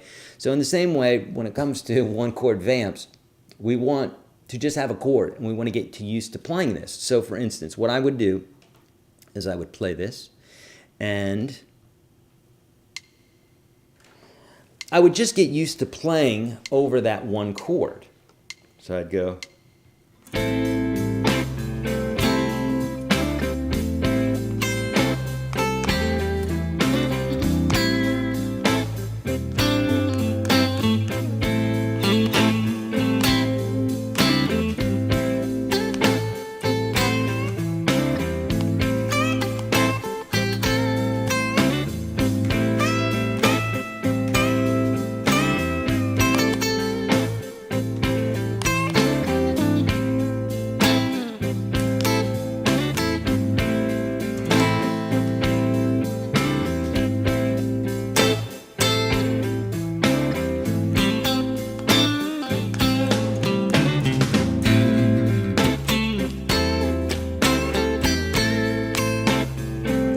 Okay, so you can see where that sort of thing is really helpful, because you're not getting so distracted by, oh, the chord just changed, so now the tonality changes. That means that my phrasing needs to change. And so what you do is you just get used to playing on one chord until you're bored of it. This is how to do it, I'm telling you. You do this, and then you'll get really good at playing on top of that one chord and staying tonal, staying around that chord. You've heard all the pros talk about this, like, how do I sound more intelligent when I'm phrasing? Well, being cognizant of the chord. It's like if we're having a conversation and this conversation starts steering to a different subject, if we don't stay on the same subject, it's going to sound weird. It's going to be socially awkward. So in this case here, we have the chord that's represented. It has harmonies, right? The chord is stacked up with notes. And so each one of those notes that are being played are going to sound better. So if it's an A minor chord that's being played, then any notes from the minor chord that I play are going to sound really good. They're going to sound better. And if I can bring in other notes, but the notes that we rest on are the notes of the chord. And when you do that, your phrasing just magically starts really making sense, because it sounds very sensible. Okay? And then later on, you bring in a second chord, and then when that chord moves, then you go, okay, now I'm on this chord, and now you move towards the tonality of that chord. Doesn't mean that you're going into a different key. You're just slightly tweaking what it is that you're talking about, right? So if we're talking about finance, we're talking about gold in one moment, and then all of a sudden we're talking about crypto in another moment. We're still talking about finance, but we shifted gears a little bit. That'd be like shifting our conversation a little bit. And so you want to be able to do this when you're playing on top of these chords, because it's going to sound so much better. And then once you get used to playing with two chords, then bring that third chord in, or the fourth chord or whatever, and now you're playing over a chord progression. But get your feet wet with one chord and then with two chords. Make sense? Okay, good. Ken Solo, that is a beautiful strat. Love the sunburst finish. Thank you, buddy. Yeah, and I love the what they call the mint pick guard on it. You can see, in fact, I can really see it in this, I can really see it on camera, even more so than in person right now. This is like smoky color. If I look at that right now, it's not smoky colored at all, but you can really see it because of the lighting, I guess. So I love this guitar. One of my babies. Okay, I've seen you play a lot of hollow bodies. My Gretsch 5120 has a nasty metallic vibration sound, like it's coming from inside my bridge pickup. Have you experienced anything like that? Any advice? No, I don't. I've got a 6120 myself sitting right here. I got a 1959 6120. It's my baby. I love it so much. I would see if you something metal rattly. I would see it's first off if it's the string that's rattling. Make sure your action is set correctly. Bring it to a luthier, and make sure you don't have any rattly strings. That would be my first thing to check out. Great question. Bainsley, okay, great lesson. Can't wait for the next one. Love the call and response section. Yeah. Check on the pickup height since pickups are magnetic. Yeah, that could be so. Okay. Everybody's talking to Steve here. Good, beautiful. Thank you. Great community. Love you guys doing that too. That's super cool. All right, what other questions do you guys have for me here? I'm trying to think if there's any other bits that realistically, you know, when we're playing blues, we have the base of blues is a 12-bar blues progression. And as I said, we use seventh chords. We can change the function, or we can change the chord progression just a little bit, but for the most part, it has a certain sound. People say, well, what happens if I do this or I do that? You can change things up, but eventually what happens is you start changing the basic structure of why that music sounds the way it sounds. So for instance, you know, you say, well, what happens if I use the minor scale over blues? Well, you can do that, but now it's not going to sound as bluesy anymore. So there's all sorts of things you can do. That's why we have kind of rules of thumb or music theory. Music theory says, well, this is why this sounds like it sounds. That's essentially what music theory says. Some people confuse it with rules. It's not rules. This is why it sounds the way it is. Because really, realistically, there's no rules. It's music. It's art, and art is subjective, right? So it's not like football where there's an out of bounds. It's like you can do anything you want in music. Doesn't mean people are going to like it, but you can still do whatever you want, right?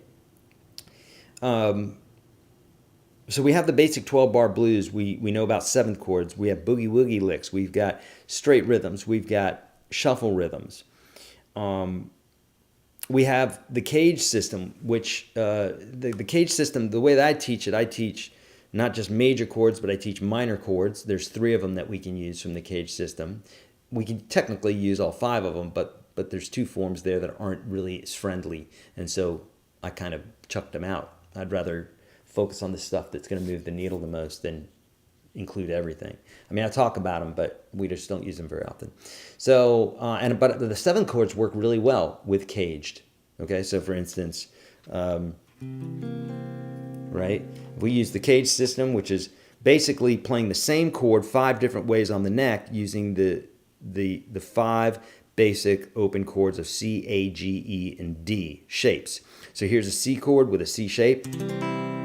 Here's a C chord with an A shape. Right? It's an A shape like this. I usually don't play that high note. We have a C chord with a G shape. We have a C chord with an E shape. We have a C chord with a D shape. That's the magic of the guitar, that you can do this sort of thing. So we have, 5 different shapes. Well, it also works for the 7th chords. Right? C7, C7 shape. C7, A7 shape. C7, G7 shape. C7, E7 shape. And C7, D7 shape. And so when you see me doing this,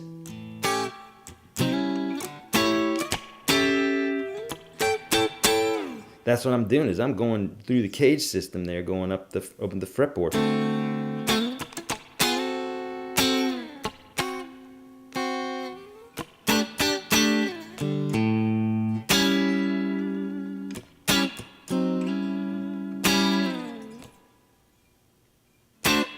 That's the chord I should have played.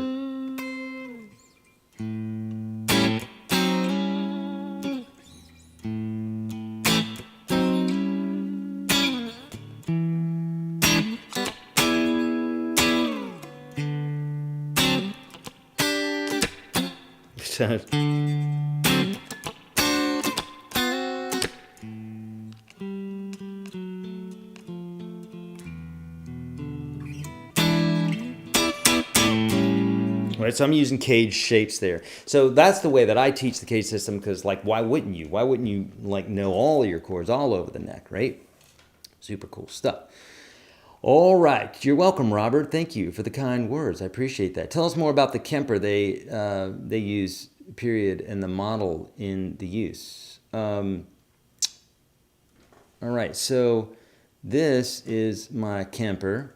And so you're saying, tell us more about the Kemper they use, period, and the model in use. I'm not sure what you mean by that. If you could shore that question up, I'm not sure what you mean by that, Ron. But this is the stage, the Kemper Stage Profiler.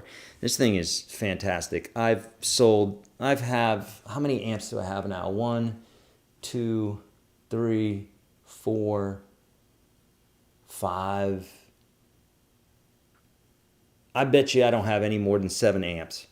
And realistically, I hardly ever light any of them up anymore. So I sell stuff. There's certain ones that I bet you I have 5 amps, honestly, anymore. I've sold so many of my amps because I just don't turn them on anymore. I don't have a use to turn them on. I've owned everything. I've owned Fenders and Marshalls and Mesa Boogie and Gallien-Kruger and I've owned so many different amps, and realistically, I just don't use them anymore because this thing does everything that I want, and it's so compact, and I just love it. And it's so funny because, especially like in Nashville, I lived in Nashville for 35 years or so, and there's a bit of a stink when it comes to these things. People less and less are being this way, but it's taken a long time for them to get over their egos in regards to it, because everybody's are pedal people. You know, it has to be this pedal, it has to be that pedal.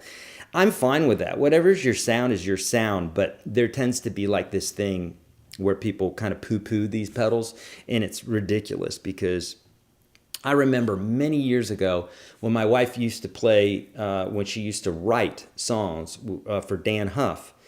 Dan Huff, world famous guitar player, session player in Nashville, and in LA, big in LA. Had a band called Giant in the 80s, and he's played on everything. You've heard him many times. Anyhow, he's a fantastic producer as well. And I was sitting down with him, and I'm like, man, I'm just getting into profilers, and I was like, dude, I said, I've grown up with tube amps, and I loved them. But I said, I don't understand. I said, I'm getting such great sounds from this thing, and I'm pretty impressed at it. But what am I missing? Because the notion in Nashville is everybody uses a tube amp and plays through these very expensive pedals, and you go, I don't understand it. I'm not hearing a difference, you know, and they'll tell you, some people will say, well, it's because you just don't have a discerning ear. So now I'm talking to the real guy. I'm talking to Dan Huff, one of the greatest producers, arguably, definitely one of the greatest guitar players, especially studio guitar players. And he said, Eric, we use profilers like all the time. The majority of the time we're using profilers. I said, well, why do you plug in a Fender then if you have all that? And he says, well, sometimes just to kind of feel the sound, which is true. If you want to feel the sound, right now all the sound is in my headphones, and I'm not feeling the pump of 4 12-inch speakers. I'm not feeling it hit my chest, and that is a beautiful feeling. Let me tell you, I've got one.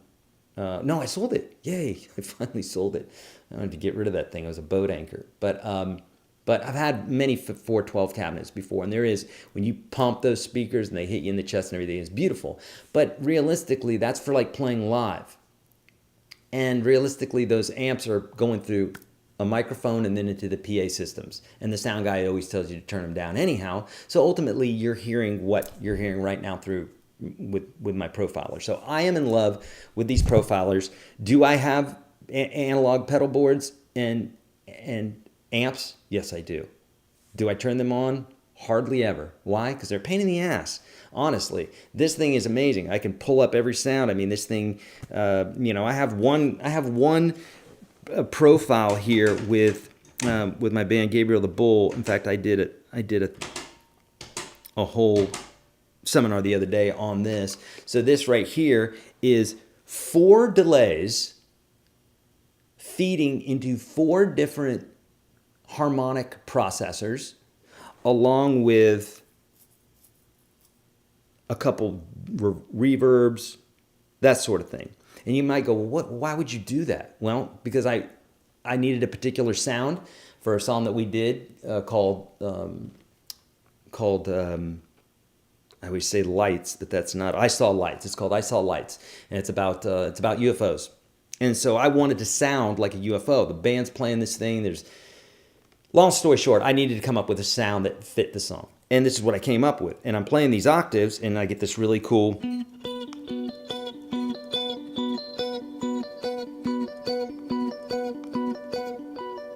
which is pretty cool.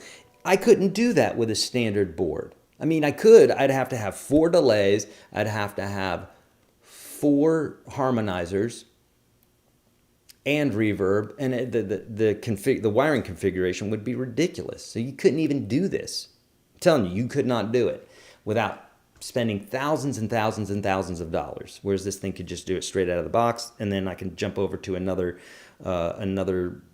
patch real easily. So and this intelligently harmonizes, so I can go.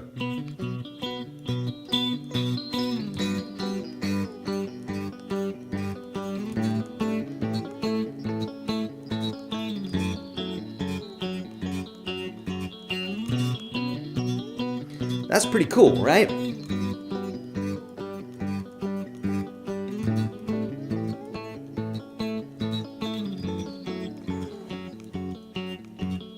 And then if I wanted to, come up with my other sounds, I go.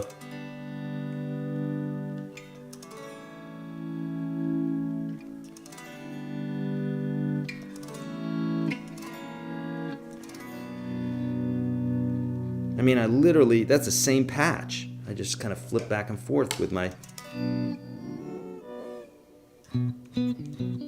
Doesn't sound good with chords, but this one.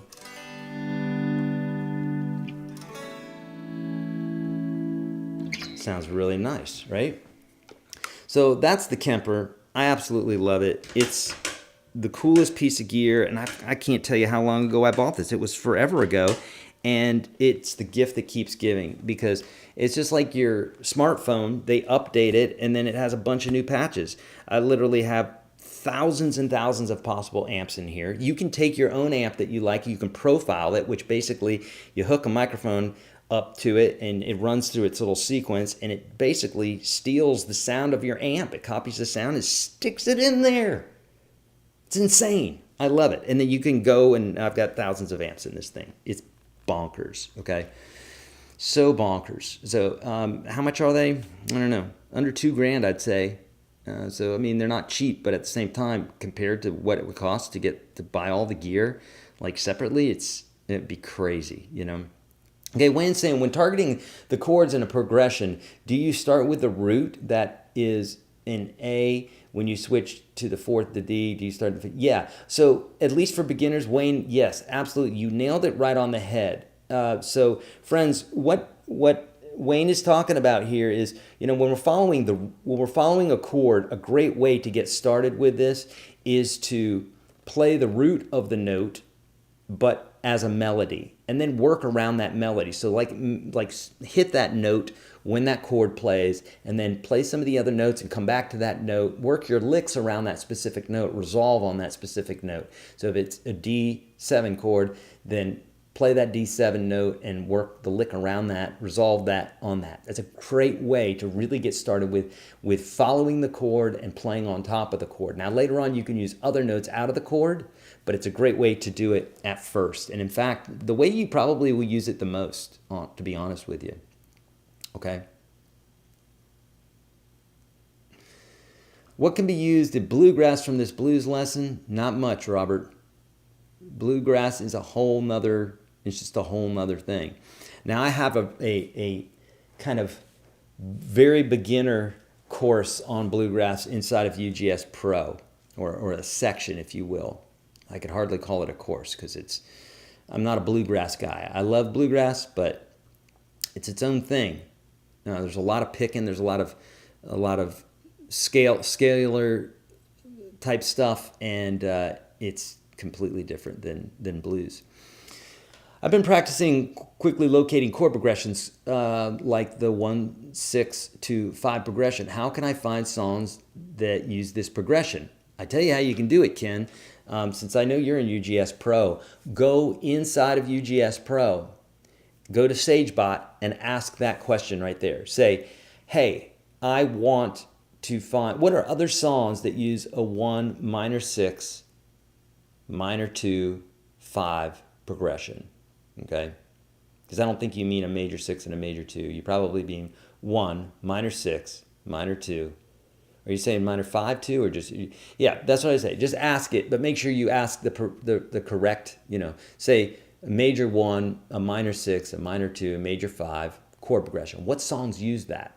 And then, boom, it'll give you a list. You could say, hey, make them only songs from the 80s. Boom, it'll give you a list. Make them only songs from the 70s. Boom, it'll give you a list. It's bonkers. Use the SageBot because it's crazy, okay? Okay. What's up, Jonathan? Good to see you, my friend. I haven't watched your video yet. Jonathan sent me a video this morning on his plane, or yesterday. Good to see you, my friend. Jim's saying, love my Kemper toaster and my Tonex pedals. Yeah, absolutely. Awesome. And where did you get the oversized plastic switch covers? So these are, this is from Barefoot Buttons. There are other folks that make these buttons and they make them cheaper, but they're a little bit smaller.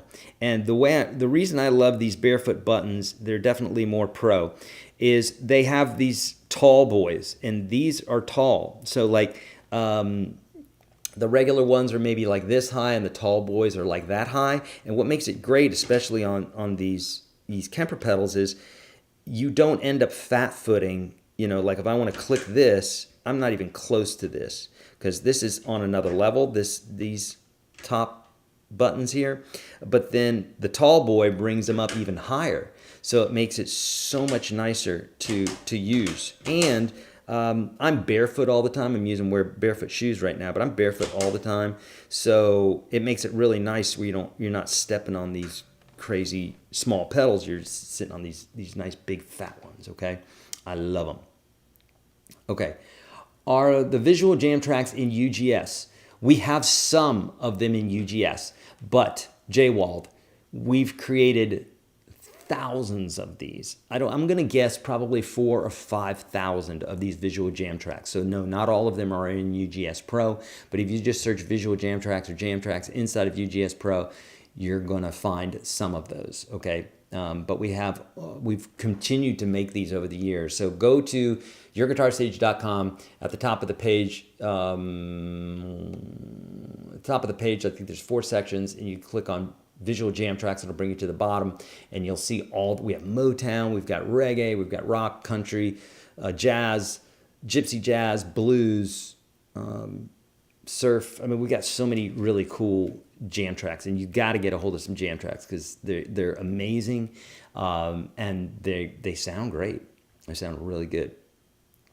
Okay, Wayne, Eric saw us through the dark times of COVID. He came online every day, the GOAT. Oh, thank you, buddy. Yeah, it was a good time, man. April, man, guys, it's January, February, March, April. It'll be 5 years. Can you believe that? 5 years. It's flown by. Crazy. What? Okay.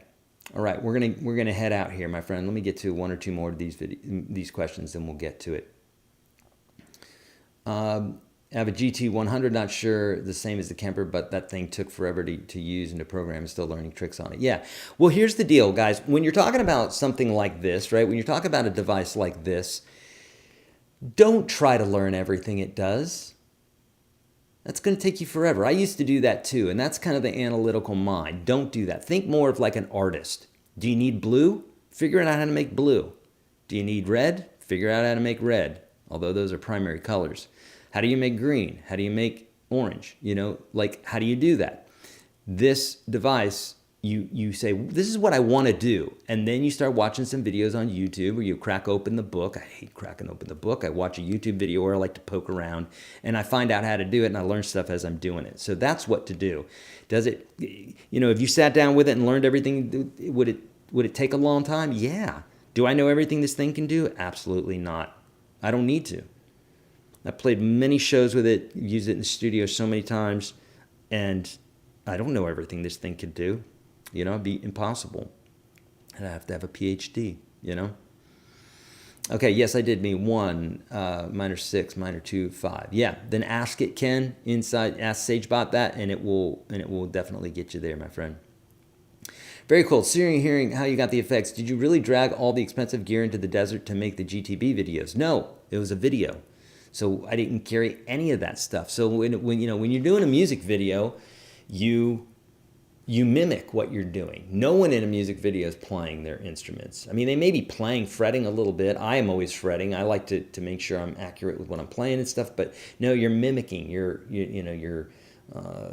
lip syncing, doing all that. Every music video. That's the way it works. Hope I didn't just bust your bubble there, Gene. But I have brought it out in the desert many times, like for shows and stuff. Yeah, faux show. When I mean out in the desert, like, like in clubs out in the desert. Hey, Eric, is the process of learning the blues on acoustic the same as acoustic? Exactly. The bends are harder, though. Yeah, absolutely.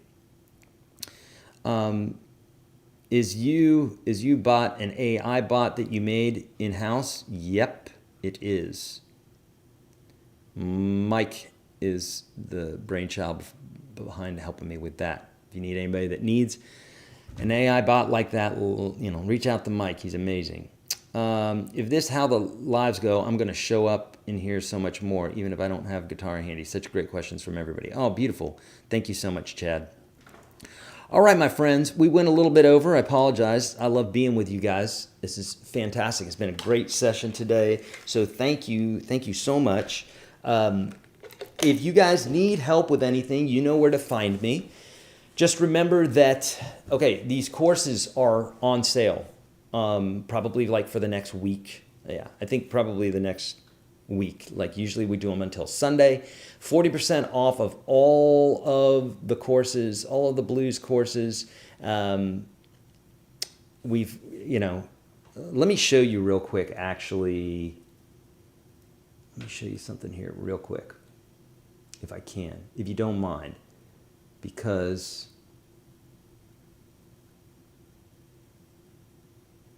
you'll see. Oh, number one, let's see here. Okay, so here we are. So you guys hopefully are seeing this. So, you go to YourGuitarSage.com, go to the store. You'll see the Sage bot appear right down here. So this is where you can ask questions about guitar. If you ask about crypto or something like that, it's not going to answer you. But if you ask questions about guitar or music in general, then it's gonna take you there. Okay, let's do this. Let me get a different video here. Let me do this one here. That should be bigger. Okay, so when you're in the store here, this is all the pro products. You can just hit any of these. Well, so I guess we have 5 of them. All the blues products are on sale today. So beginner lead, beginner or blues rhythm, minimalistic blues. Here are our courses by the lovely Corey Congilio, great player, great teacher. Blues by yourself. We do have that one. So this is that great one. Someone was asking, to play blues by yourself. That's like Corey's like, dude, I want to create this course that does just that. And he did a great job on it. He's a top-notch player and a swell guy. Here we go, Master of the Blues ebook. So so that's all the blues stuff that you're going to see on sale. But if you go straight to the page, they're not on sale. You have to follow the link that I give you in the description of the video and all that good stuff.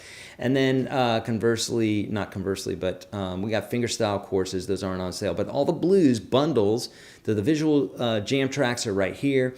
And you can see we have 4 blues packs, and they're discounted massively. We've got a sampler. Here we go. We've got a mixed bundle, reggae, soul, jazz, gypsy jazz, Motown, funk, mega bundle. That includes like everything. And each one of these packs has like an insane amount, just an insane amount. So we've got bundles, country, worship, rockabilly, surf. There you go. Lots of great stuff there. Okay. So that's it, my friends. I'm out of here. Discount on the visual packs? Yes, on the blues visual packs there are discounts, Jim. Not on the other styles, but on the blues. Everything blues is on sale right now, 40% off. Okay. All right, guys, thanks so much for joining me. We still have nearly 100 people in here. You guys have been amazing, amazing questions. Love you guys. You know where to find me. Please let me know how I can help. Reach out to me, man. Look, I'm here as a resource, and I've helped a ton of people. I love helping people. It's one of the things that I feel God has put me on earth to do, is to help others. And I'm a big lover of music, so I love helping people. I love helping animals. And I love music. So if I can help you in any way, please reach out to me, man. I'm available to you, okay? Thanks so much, and I will see you in the next one. Get that PDF. See ya.